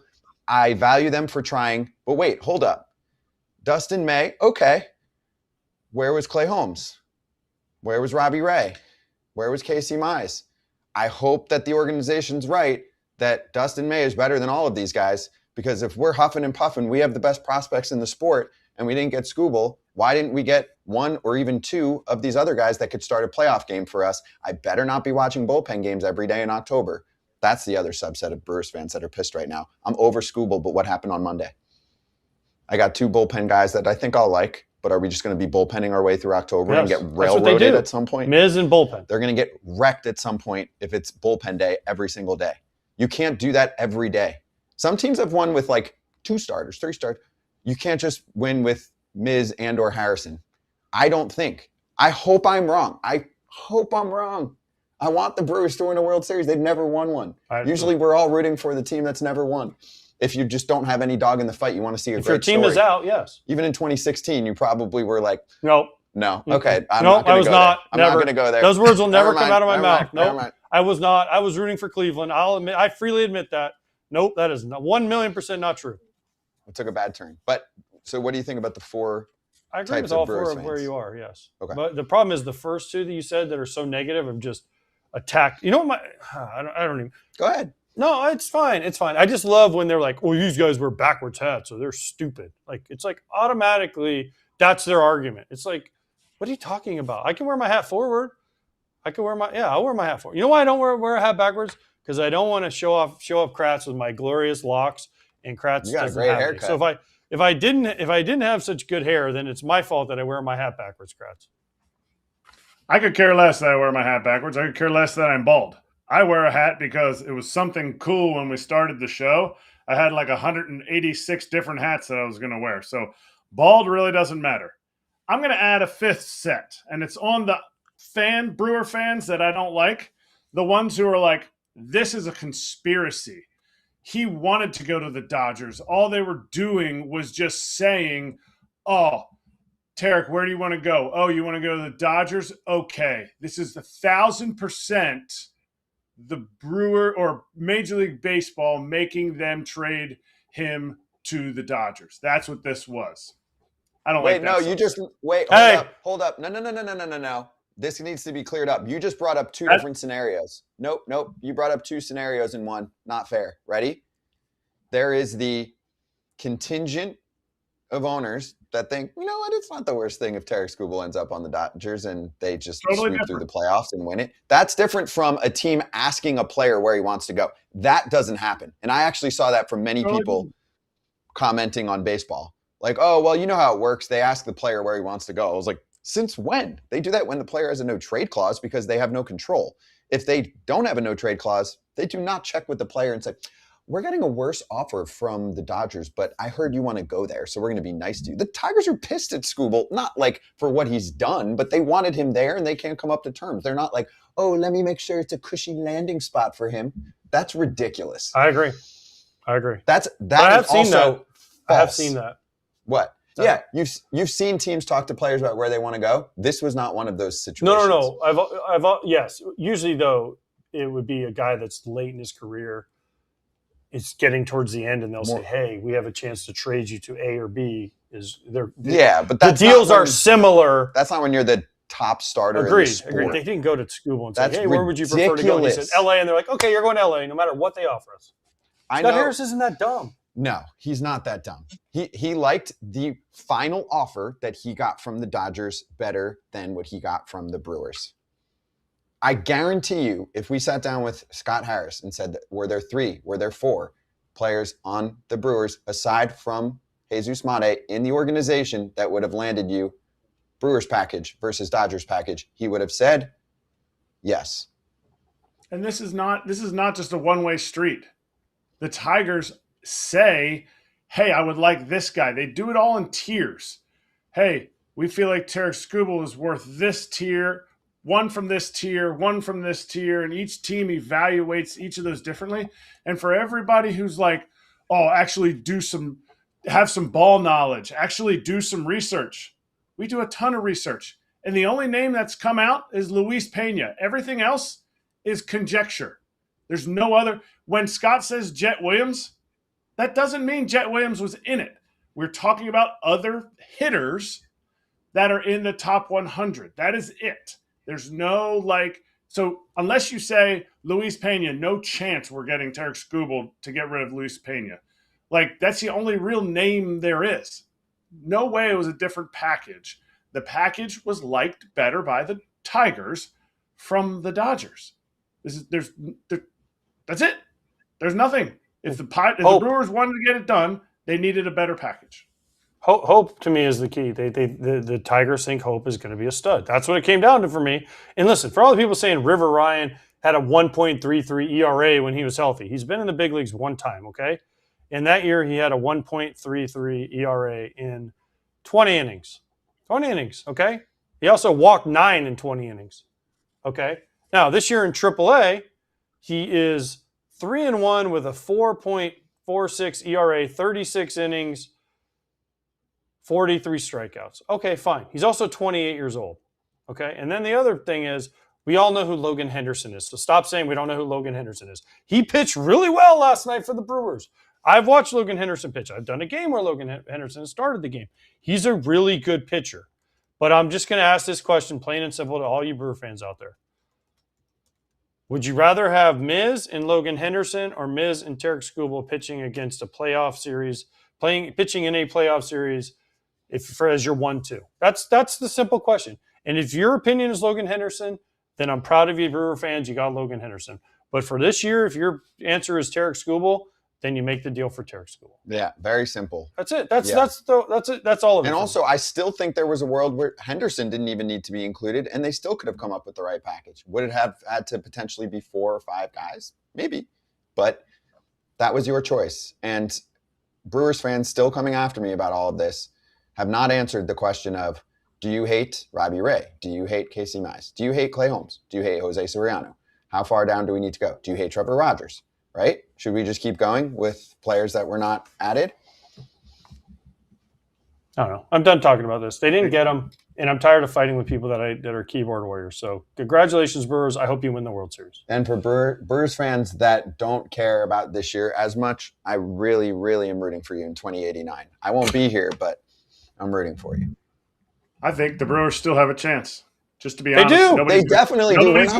We're not saying they don't. Everything has to be taken so literally, right? Now, if the Brewers win, it's going to be, oh, they hated them, they're terrible. No. All we're saying is when you have an opportunity to get a big player like Skubal, or, again, option B, a number of pitchers that I listed, to me, I'm just wondering why. Did you not like all of those other pitchers I just listed? Because I do. I like them. Cubs like them, and they're in your division. And you're gonna end up maybe playing them in the postseason. So it just puts a lot of heat on your players. They have to all perform and make sure that what they got was enough.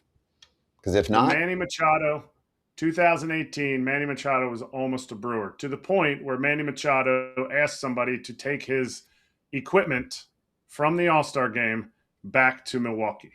That's how close Manny Machado was to being a Brewer. Does Manny Machado help us win a World Series? I don't know. Mike Moustakas ended up being the third baseman we picked up, moving Travis Shaw to second or Moose to second, whatever. Scope we picked up also. They had some big hits for us. Does that make the difference? I don't know. But if you can guarantee me that somebody is going to make the difference, I think there's a time you got to move in, or you're always just making the playoffs.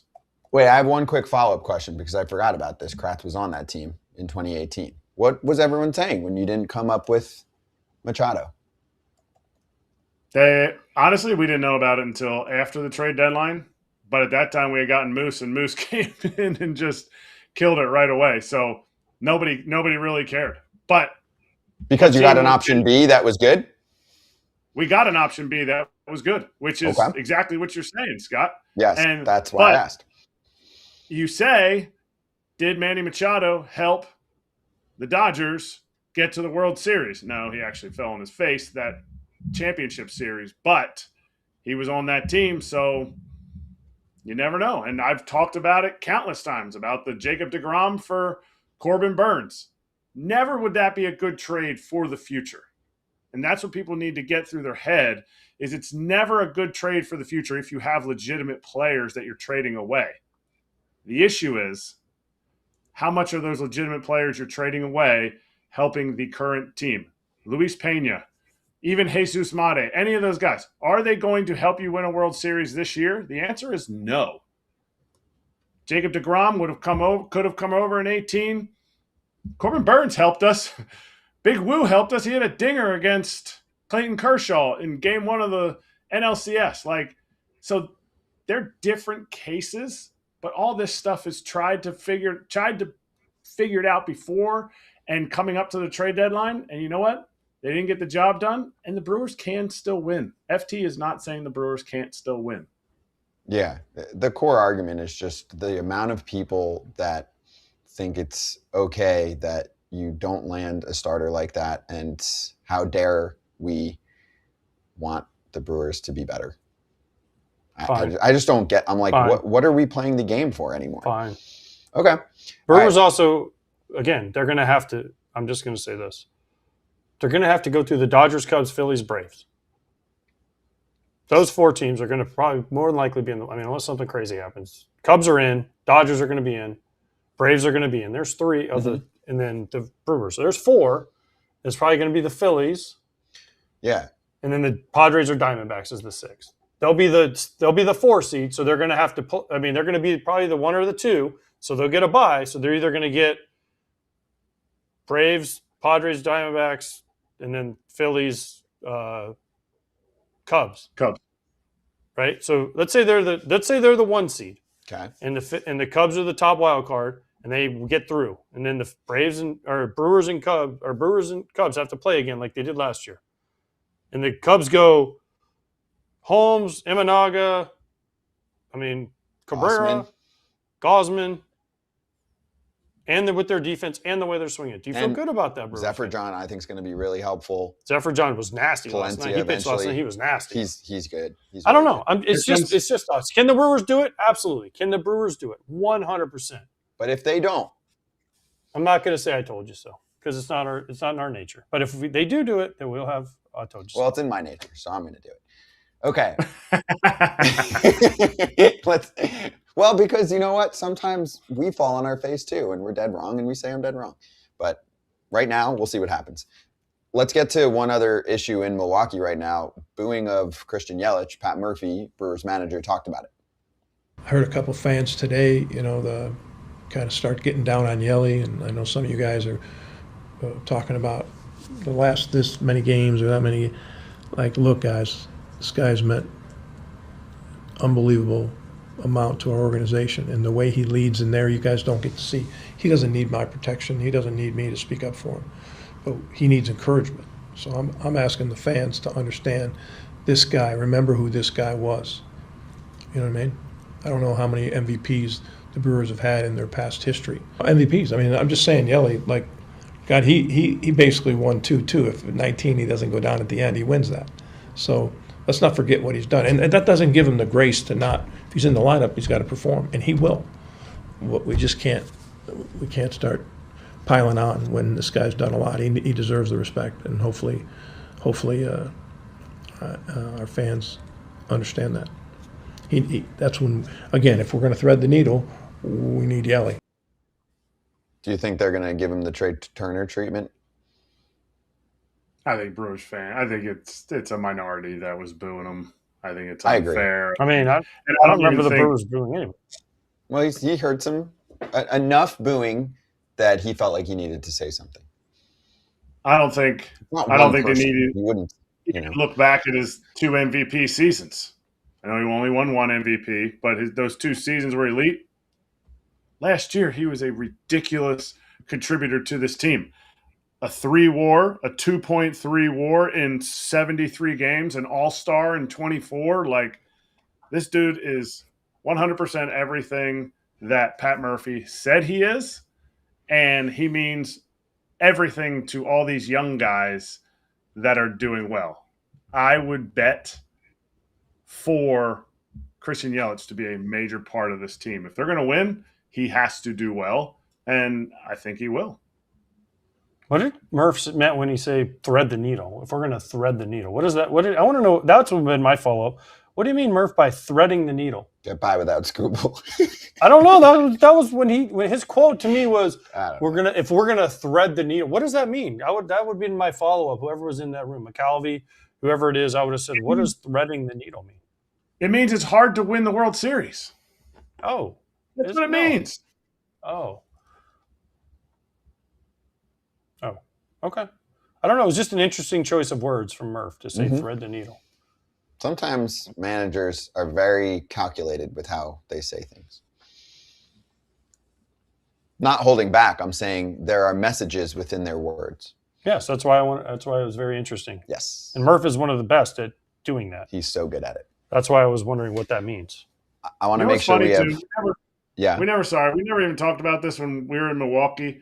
AJ kind of got like bit by Murph a little bit when we were at the BBWAs last year because AJ said something about like, oh, college something. And he goes, oh, is that like a negative connotation? And AJ's like, what? No.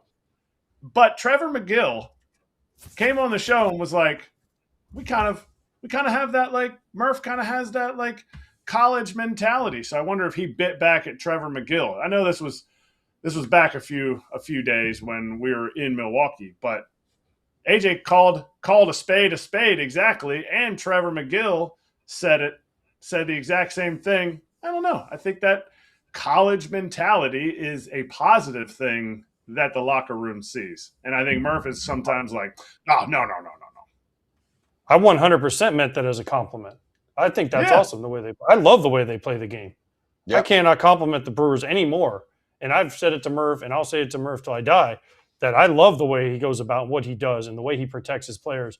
And they play baseball like an older school type, right? They're not relying on homers. And I love that. I meant that as a compliment. I've told Murph that. I'm like, Murph, I meant that as a compliment. If you have a problem with it, then I can't help you with that one. My thing is I like how he does actually call guys out gracefully sometimes. Like, if you're a manager that just always defends every single iota of what a player does, then nobody really is listening to you because they know that you're just, for a lack of a better term, a homer, right? Murph sometimes will be like, yeah, he's really been bad lately, and here's what I'm seeing. And to me, I think that's more endearing to actually explain what's going on. Yeah, true.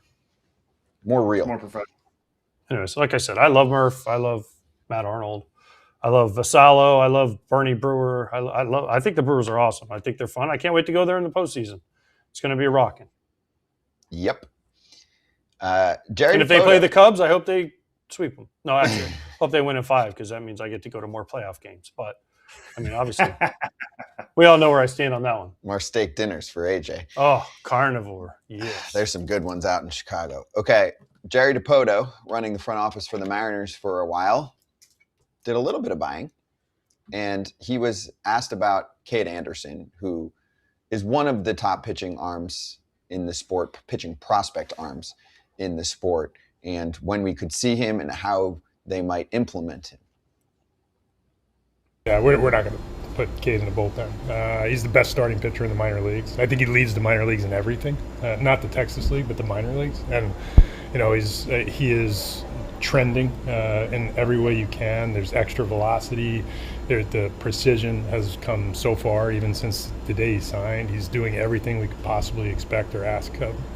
We want to build his innings. I think he's at 82 today, and for us to put him in a bullpen right now would be irresponsible for his future development. There is going to come a time where we get to a juncture in the season where we're no longer concerned. Right now, he is the next starter up, and for us, that is an important element, especially now with Louis no longer here. 5 traditional starters on the Major League club, and having a guy like Kade in the background is a really positive thing. So to shorten him up would not be something we would consider. We may get into September if we don't need to tap the extra starter. Now we can talk about more creative things, but we're not going to plan on a runway. We're more likely be creative in how we use him as a major league once he gets here. Jerry Dipoto was a big league pitcher. The Mariners, I think, have done as good a job as any team of developing and keeping their pitching healthy. I purposely found this quote for Kratz because we've seen some top-end prospects come up to the show and they do a little bit of footsie and they dance around. This does not sound like a guy who is going to come up to be a reliever. It does not sound like a guy who is going to come up to do some bulk work like your boy Chase Dolander did for the Rockies before he got hurt. So I like where the Mariners' heads are at. I don't want to kick the Rockies. I mean, I think what they were doing, they were looking to win a lot of games. So I don't want to kick the Rockies when they did that asinine move. This is genius. This is genius. And I was just looking at Kade Anderson's numbers. There was so much that Jerry Dipoto said there that I loved. We're looking to build his innings. We don't need to do this right now. So it means you already have a good bullpen. He didn't say it's never going to happen in September, but he's the next guy up. He's the next guy up, and we're going to want him to start. He is the best starting pitcher in the minor leagues. He has a .65 whip. .65. Every other inning, one guy gets on base is what that's telling me. He's striking out 13 guys per 9 innings. Like, his numbers are video game-esque. Does he want to be in the big leagues? Absolutely. Tough org. Sorry. Every one of these dudes makes starts. But to me, that's an environment where you show up and you're expected to do the exact same thing. Make every one of your starts. So it's a good spot for the Mariners to have. My only follow-up question to Jerry Dipoto would be, can Kade Anderson hit or drive a run in? That would be the only reason to get him called up right now. Well, his response is, I did add one bat in Taylor Ward. Brendan Donovan is back, and hopefully he will do things for the team. They cut Rob Refsnyder and Mitch Garver. They're trying. I don't think the offense is going to be this bad the whole 3 months or 2 months, and then if they get into the playoffs. Their offense is bad all year. I know, but I think it's going to get a little better. Okay. Years, AJ. It's an S. Last year, they fired their third hitting coach. Okay, well, Scott, they're going to get better. Bobby Magianis got fired. Their third hitting coach. Not the first, and they're not the second, who's a Hall of Famer, Edgar Martinez, or maybe it's vice versa. I don't know. One guy is a Hall of Famer, while the other guy thinks he is. And then they fired the third guy. Bobby appreciated everything you guys said that we said on the show, too, by the way. He heard it, and he appreciated it. He's just one of those guys. Yeah. Mm-hmm. I still think the Mariners are going to play some better ball. It's just regression. The problem is the Astros are playing so good right now. They are playing good. I mean, they put a little bit of room between them. They have the MVP. And you're Triple crown. Dalton Varsho. He's going to be good, too. All right, let's get to the Padres. Marty Caswell joining us right now, and you hear her on Friar Territory. I listened last night to the trade deadline episode with her and Darren. It was awesome. Marty, great to see you again, and thank you for giving FT some love on that episode, being like, cool, real recognize real. Everybody thinks AJ Preller, again, had a really nice trade deadline. So let's dive deeper into it. Casey Mize, Robbie Ray, how surprised were you and Padres fans when some say AJ Preller doesn't have any prospects left? Apparently he did. I think AJ Preller loves hearing that. I think the surprise that I had, and a lot of Padres fans had, that they were able to add 2 starting pitchers and not have to give up any other guys in their bullpen.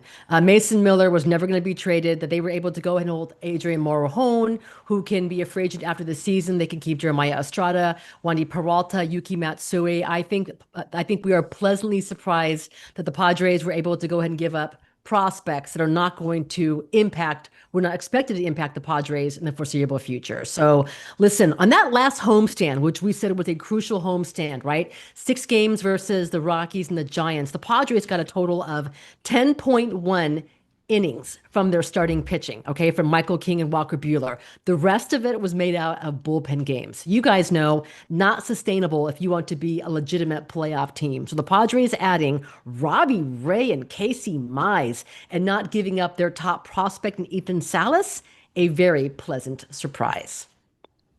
Marty, forget the pitching. He did do well, but I mean, yes, they need starting pitching. But I just have one question: what changed with the hitting? All of a sudden, they can hit. The Padres can hit. Is it because they traded for starting pitching? No. What changed with the hitting? We'll go back to the starting pitching, but I got to talk about the hitting. That's a great question, because I think AJ Preller made it clear. Here are the pitchers. It lies to our guys. Manny Machado has to hit. Jackson Merrill has to hit. Fernando Tatis has to keep doing what he's doing and be more consistent, and hopefully some more slug. I think it's been their patience at the patience of the plate. the strike zone. So I know there's a lot of heat on this offense, on the hitting coach, on their approach, but they figured something out, and they went from the worst offense in baseball, gosh, in June, to really a top 5 offense, more of what we expected.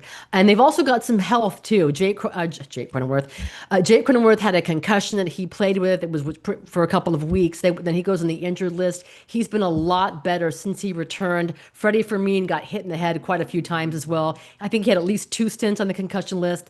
Since he came back, he's been a lot better. The Padres are healthier right now, but the most importantly, their approach at the plate, more patience, has really helped this offense. All right. I need you to break down what you're seeing from Manny Machado in the last, what did you say? How many games? I forget how many games. Manny's success, does that make him a better leader in the clubhouse? Was he not as engaging, or the team not as engaged with him when he wasn't doing well? Because he's never really struggled in his career for a long extended period. No, it was puzzling for him. He has never dealt with anything like this in his entire career. Erik, when you mentioned what is engaging, I don't think the leadership thing with Manny has not been an issue. I know he's gotten a wraparound baseball for, the hustle or whatnot, but the work ethic was never in question. He's usually one of the first guys out there. He's always getting his work in. And he had no answers as to why he was struggling. It wasn't a health thing. I mean, he deals with certain things that we find out about often after the season. But Manny Machado said that a lot of it was luck. He got unlucky. I don't know what changed with his approach. Now, he did speak early about working in the offseason with a different hitting coach, and it took him a while to go ahead and get his stance back and adapt. But he has been a much different hitter since June, and it's helped carry this Padres offense. The Padres were going to go, as Craig Stammen said, the Padres were only going to go as far as Manny takes them, and he has been a difference maker. Same thing for Jackson Merrill as of late, who dealt with the first real struggles of his career. All right, Marty, now we can go to the pitchers. We got my favorite part out, the hitting, out of the way. So now let's go to the pitchers. Robbie Ray, okay. Right? Casey Mize, both can be studs, right? You add them to Michael King, you add them to this bullpen. Is this enough for the Padres to make a run to the World Series? Play the Dodgers. They first have to get there, but then they got to play the Dodgers, the Phillies, the Braves, the Brewers, the Cubs. Is this starting rotation and bullpen enough with this offense? The bullpen, yes. That's your biggest check mark. Right now, you knew the Padres' biggest strength going in was going to be their bullpen, especially the back end with Morhone and Miller. And yes, they were pitching chaos, is what Craig Stammen called it, because they were going with, bullpen games started by J.P. Sears or Wandy Peralta. But right now, when you can add Casey Mize, Robbie Ray, and Robbie Ray himself has more quality starts than the entire Padres team, that's a huge difference. It also takes some pressure off of Michael King. I know AJ probably would have liked to have added one more lefty bat, right? You need to shore that up out in left field, especially with Ramon Laureano out for the season. The Padres are hopeful that they will get Miguel Andujar back, probably late in August, maybe early September. Also, Samad Taylor, who is out with an oblique injury. They're expecting him back in a couple of weeks, too. So you're hoping right now that what you're seeing from Manny Machado and Jackson Merrill and Fernando Tatis is sustainable, that this offense is who we think or expected them to be, and you take some pressure off of Michael King, Buehler, Robbie Ray, Casey Mize. That's a legitimate rotation. I think Randy Vasquez gave him a bit of a spark yesterday with 6 innings. It was the Padres' only their third quality start since June 3rd, and the first by a pitcher not named Michael King or Walker Buehler. So you add those guys who can eat up some innings, that's a huge boost for the Padres. This series with the Diamondbacks is massive. The Padres will see them again the final 3 games of the regular season. I think right now, they're feeling pretty good. They added not just one pitcher, they added 2. That's a huge difference. And we'll see what happens with Pivetta and Musgrove. If one of those guys can come back or both, that's an added bonus for the Padres. But I don't know that if you're AJ Preller, that you went into the deadline expecting either of them to come back or be impactful, that if they can get one of those guys back, that to me is just an added bonus for this team.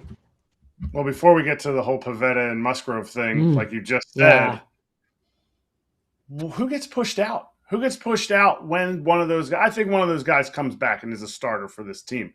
who gets pushed out? Is it Walker Buehler? Is it Randy Vasquez? That's a great question. I know the Padres would like to go ahead and give Walker Buehler more time off in between starts at 32 years old and a couple years removed from his Tommy John. We're going to see it's a good problem to have, right? We're going to see what happens when the Padres activate Robbie Ray today. I don't know that German Marquez did himself any favors. Yesterday, Griffin Canning has struggled as well, but it's a good problem for the Padres to have. Maybe they can piggyback a couple of guys and do that rather than the pitching chaos they've had to depend on to get to this point. Marty, what about Nick Pivetta? We saw him yesterday through two hitters walk straight to the dugout. Is he hurt? And then he went through 20 pitches afterwards. So was he hurt? Like, I have never seen this in my life where a guy just says, nope, forget the trainer. I'm just leaving the field on my own goodwill.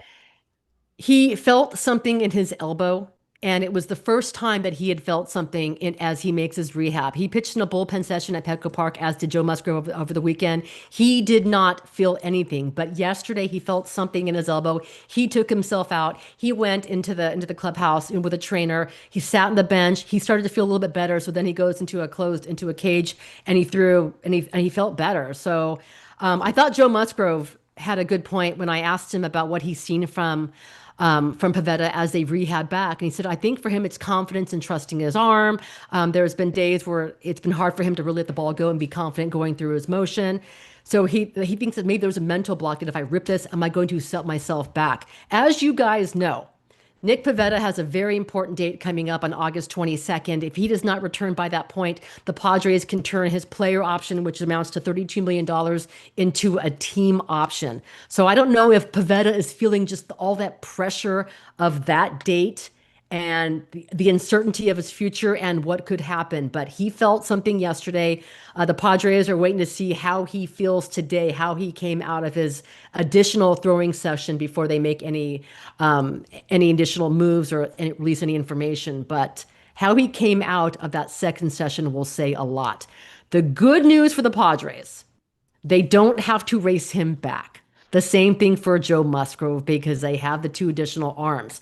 But it's not good news for Nick Pivetta, who is working to come back and likely was on track to return to the Padres before August 22nd if he didn't have any setbacks. So we're going to see if yesterday was a physical setback. But as one member of the Padres said, the fact that he felt something the very first time he threw off a mound in an actual game does not necessarily bode well for Nick. So fingers crossed for him. But I have never seen that before. The fans who were around it thought that he decided it was strike three and he just walked off. But the plan for Pivetta yesterday was for him to go 2 to 3 innings, as did Musgrove. Musgrove going 2 2/3 and 39 pitches. So we'll see. My favorite part of that video.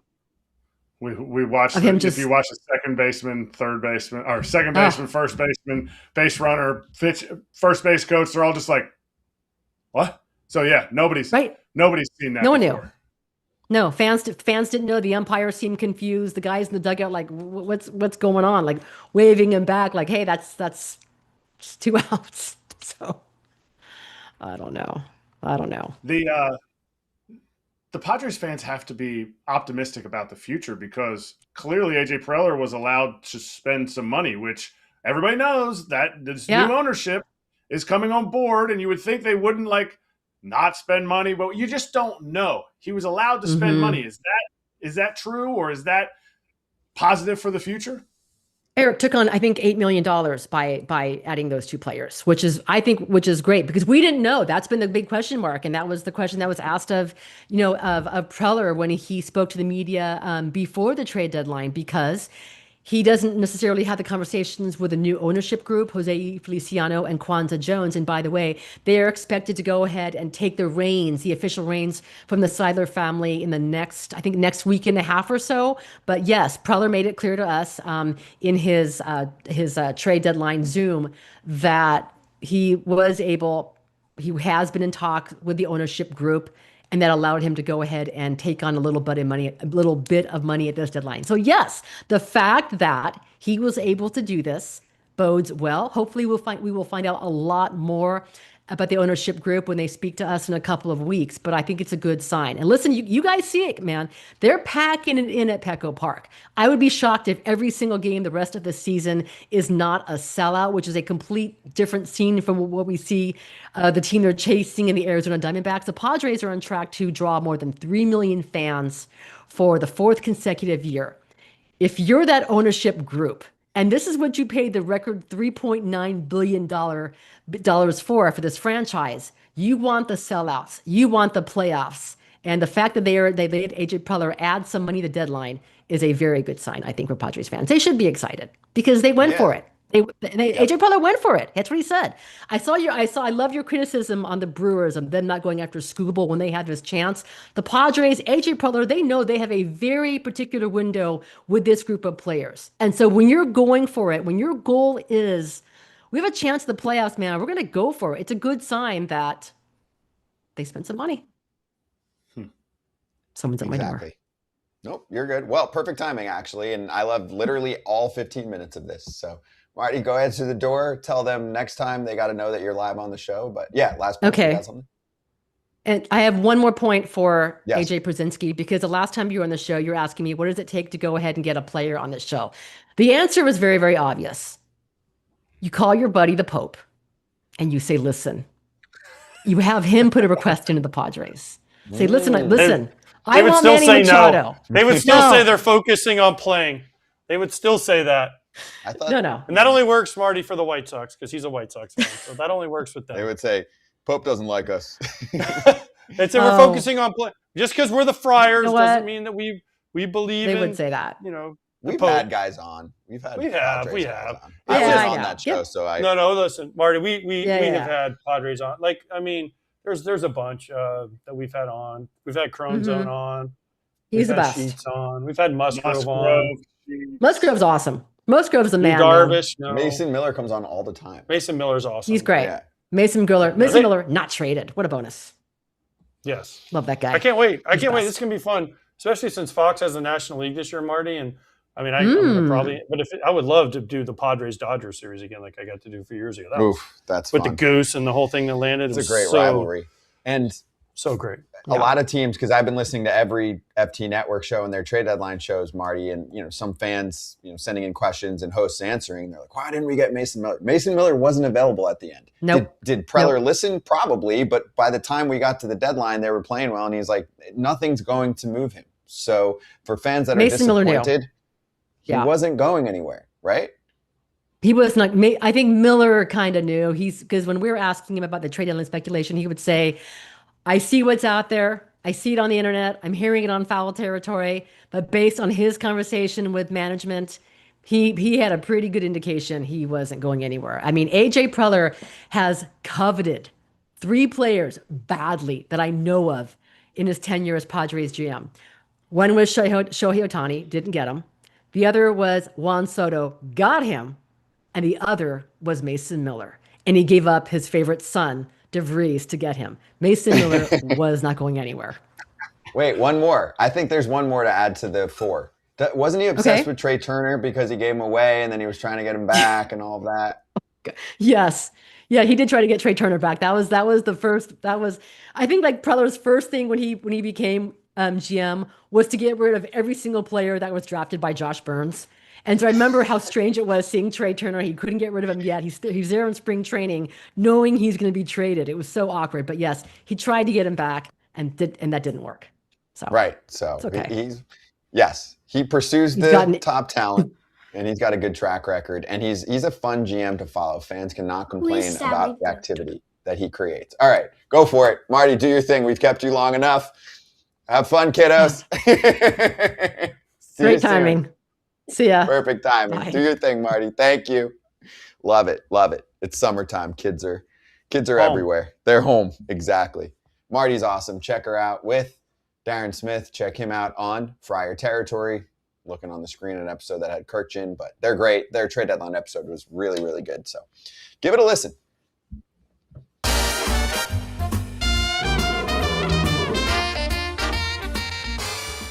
Yo, it was just the AJ Braun combo yesterday. You lost. Davis I pushed. Martin, ouch, man. Oof. I should have said 4+ homers in the first inning. Holy cow! Man. What the heck, man?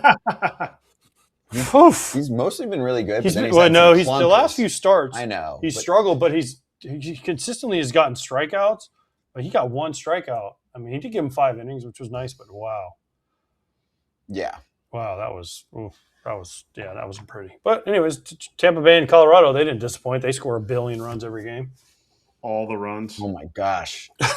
They hit your over in 5 minutes. I know. It was unbelievable. It was 5-5 in the 4th I was watching, and I was like, all right, I'm done. I'm good. All right, let's get to locks here. Kratz, you're back, and you've got a lot of money in your pocket unless you spent it all on your off day yesterday. So what are you doing today? No, I didn't spend it all, but I am going another strikeout parlay for the 3rd leg of the ladder challenge, $50 to $1,000. We did it once. We're trying to do it again. And I have Trevor Rogers getting 4 strikeouts against the team that strikes out the most in the league, in the Angels. And I have Reed Detmers getting 6 strikeouts, and that's -155. And you take the 250 that we won 4 days ago, and you put it down on the -155. 4 for Trevor Rogers, 6 for Reed Detmers. The Kratz ladder. They're in the same game, aren't they? Same game. You just watch one game. Punch outs galore. Let's get them. Little same game parlay. Mm-hmm. Those are you know what that is? The I didn't get traded bowl. True. For one of them, it's like, why am I still here? Yep. It's true. If I'm Trevor Rogers, sorry, real quick. I'm free agent this year. I didn't get a contract extension offer, but I'm still here on a team that just sold parts. Kind of like, are you sure you didn't trade me? You What guys happened? didn't get me? Nobody wanted me? Am I doing that bad? That's not true. People wanted him. Hadn't been pitching great. Well, last year he was money. This year it's like great run, bad run, great run. I don't know. Mm-hmm. I would take a chance on the great run. Agreed. All right, what are you doing? I got a 3-leg parlay. I got Will Warren 4+ Ks against the Cardinals. And then I got Seattle, Brian Wu pitching at home. He's so much better at home. And they need to win this game. And they got shut out yesterday by the Tigers, so I think they're going to win. And then I'm taking Philly. The return of Andrew Painter is tonight. And with the way the Philly fans are energized, they're going to give him a standing ovation because the Philly fans never boo anyone. That's only the Brewer fans that boo people. So I think that, and that gets me to +247. Nice. All right, a lot has to happen there. +247. Not really. Just 2 teams have to win, really. Right. And yeah, you get a little strikeout action with Warren, but it's a safe. 4 is a very low number. It is a low number. For me, the Nats are playing the Phillies, and I'm going against you. And it was +165 when I locked it in this morning. And I know James Wood is hurt. You test Irvin against Painter. Painter's been up and down. Yeah, Nats but can Philly swing the needs this bats. game. I know. Philly's fighting for the playoffs. They just got to rise. Do you know why I'm doing it? +165. Big number. That's a big number. Vegas doesn't build casinos because they lose.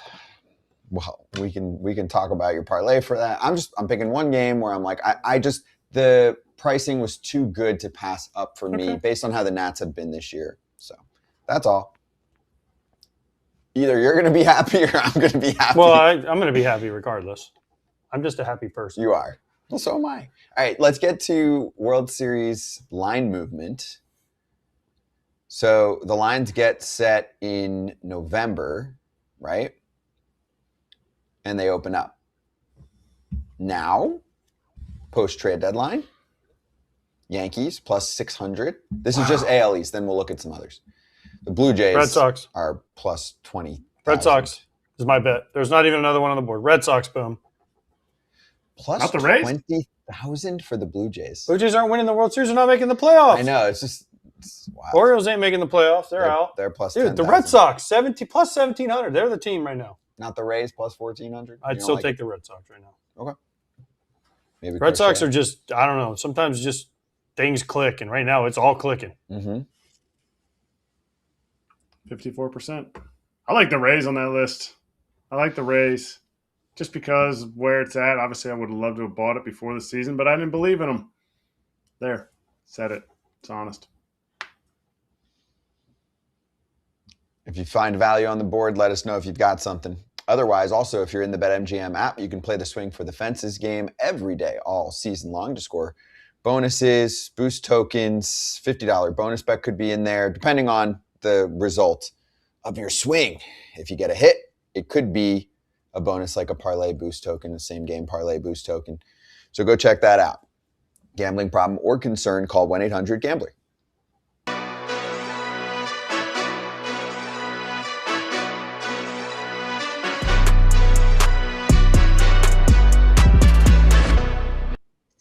Let's lap.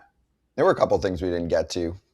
Can we save the Soto Lindor stuff for tomorrow? I'm already calling that out. I would like to spend some time on it with Freddy Peralta involved. Freddy P didn't pitch well last night. People are, see, all right, guys, one start. In Colorado. One start in Colorado. Let's let the Rays do their magic, or at least try. I'm still going to take the over on Freddy Peralta being better than he was with the Mets the next 2 and change months. Would you guys agree? Yes. Thank you. But we'll talk about the drama on Thursday's show. Did you see the... And Adam McAlvey said that the Brewers were after Peralta too, but ultimately the Rays made a better package. Apparently the Brewers have a smaller package than everyone else. And they're back. Context. The trolls are back. I mean, that's what you just said. I mean, sorry. Not a good enough package. Comments flooding in. How dare you? Our Their package is cute, AJ. Their package is cute. Apparently it's not cute enough. 2 more things on our way out here. Jonathan Diaz, pitch lefty, throw to first base righty. Did you see that? We have the video. Throw lefty, pick up ball, field righty. I like it. Cool. Games I do this in tennis when I play tennis sometimes. Oh, will you switch hands? If I can't get to one, I can't reach with my backhand, I'll switch so I can flick it with my left. Yeah, you get more extension. Yeah. Mm-hmm. I mean, not that good like that, but I at least get it back over the net. Right.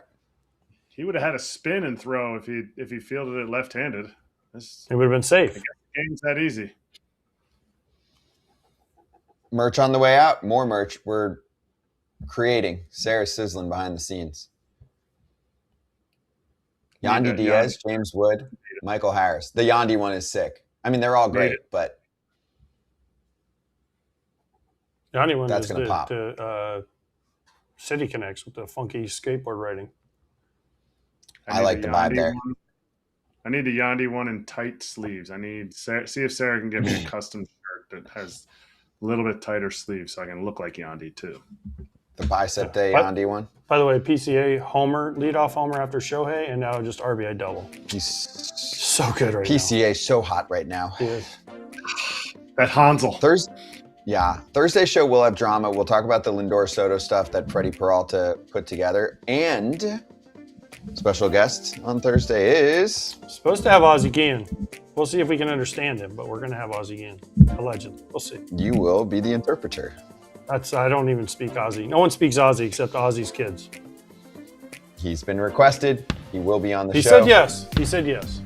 We can't wait. I can play you the voice. All I got out of it was Thursday.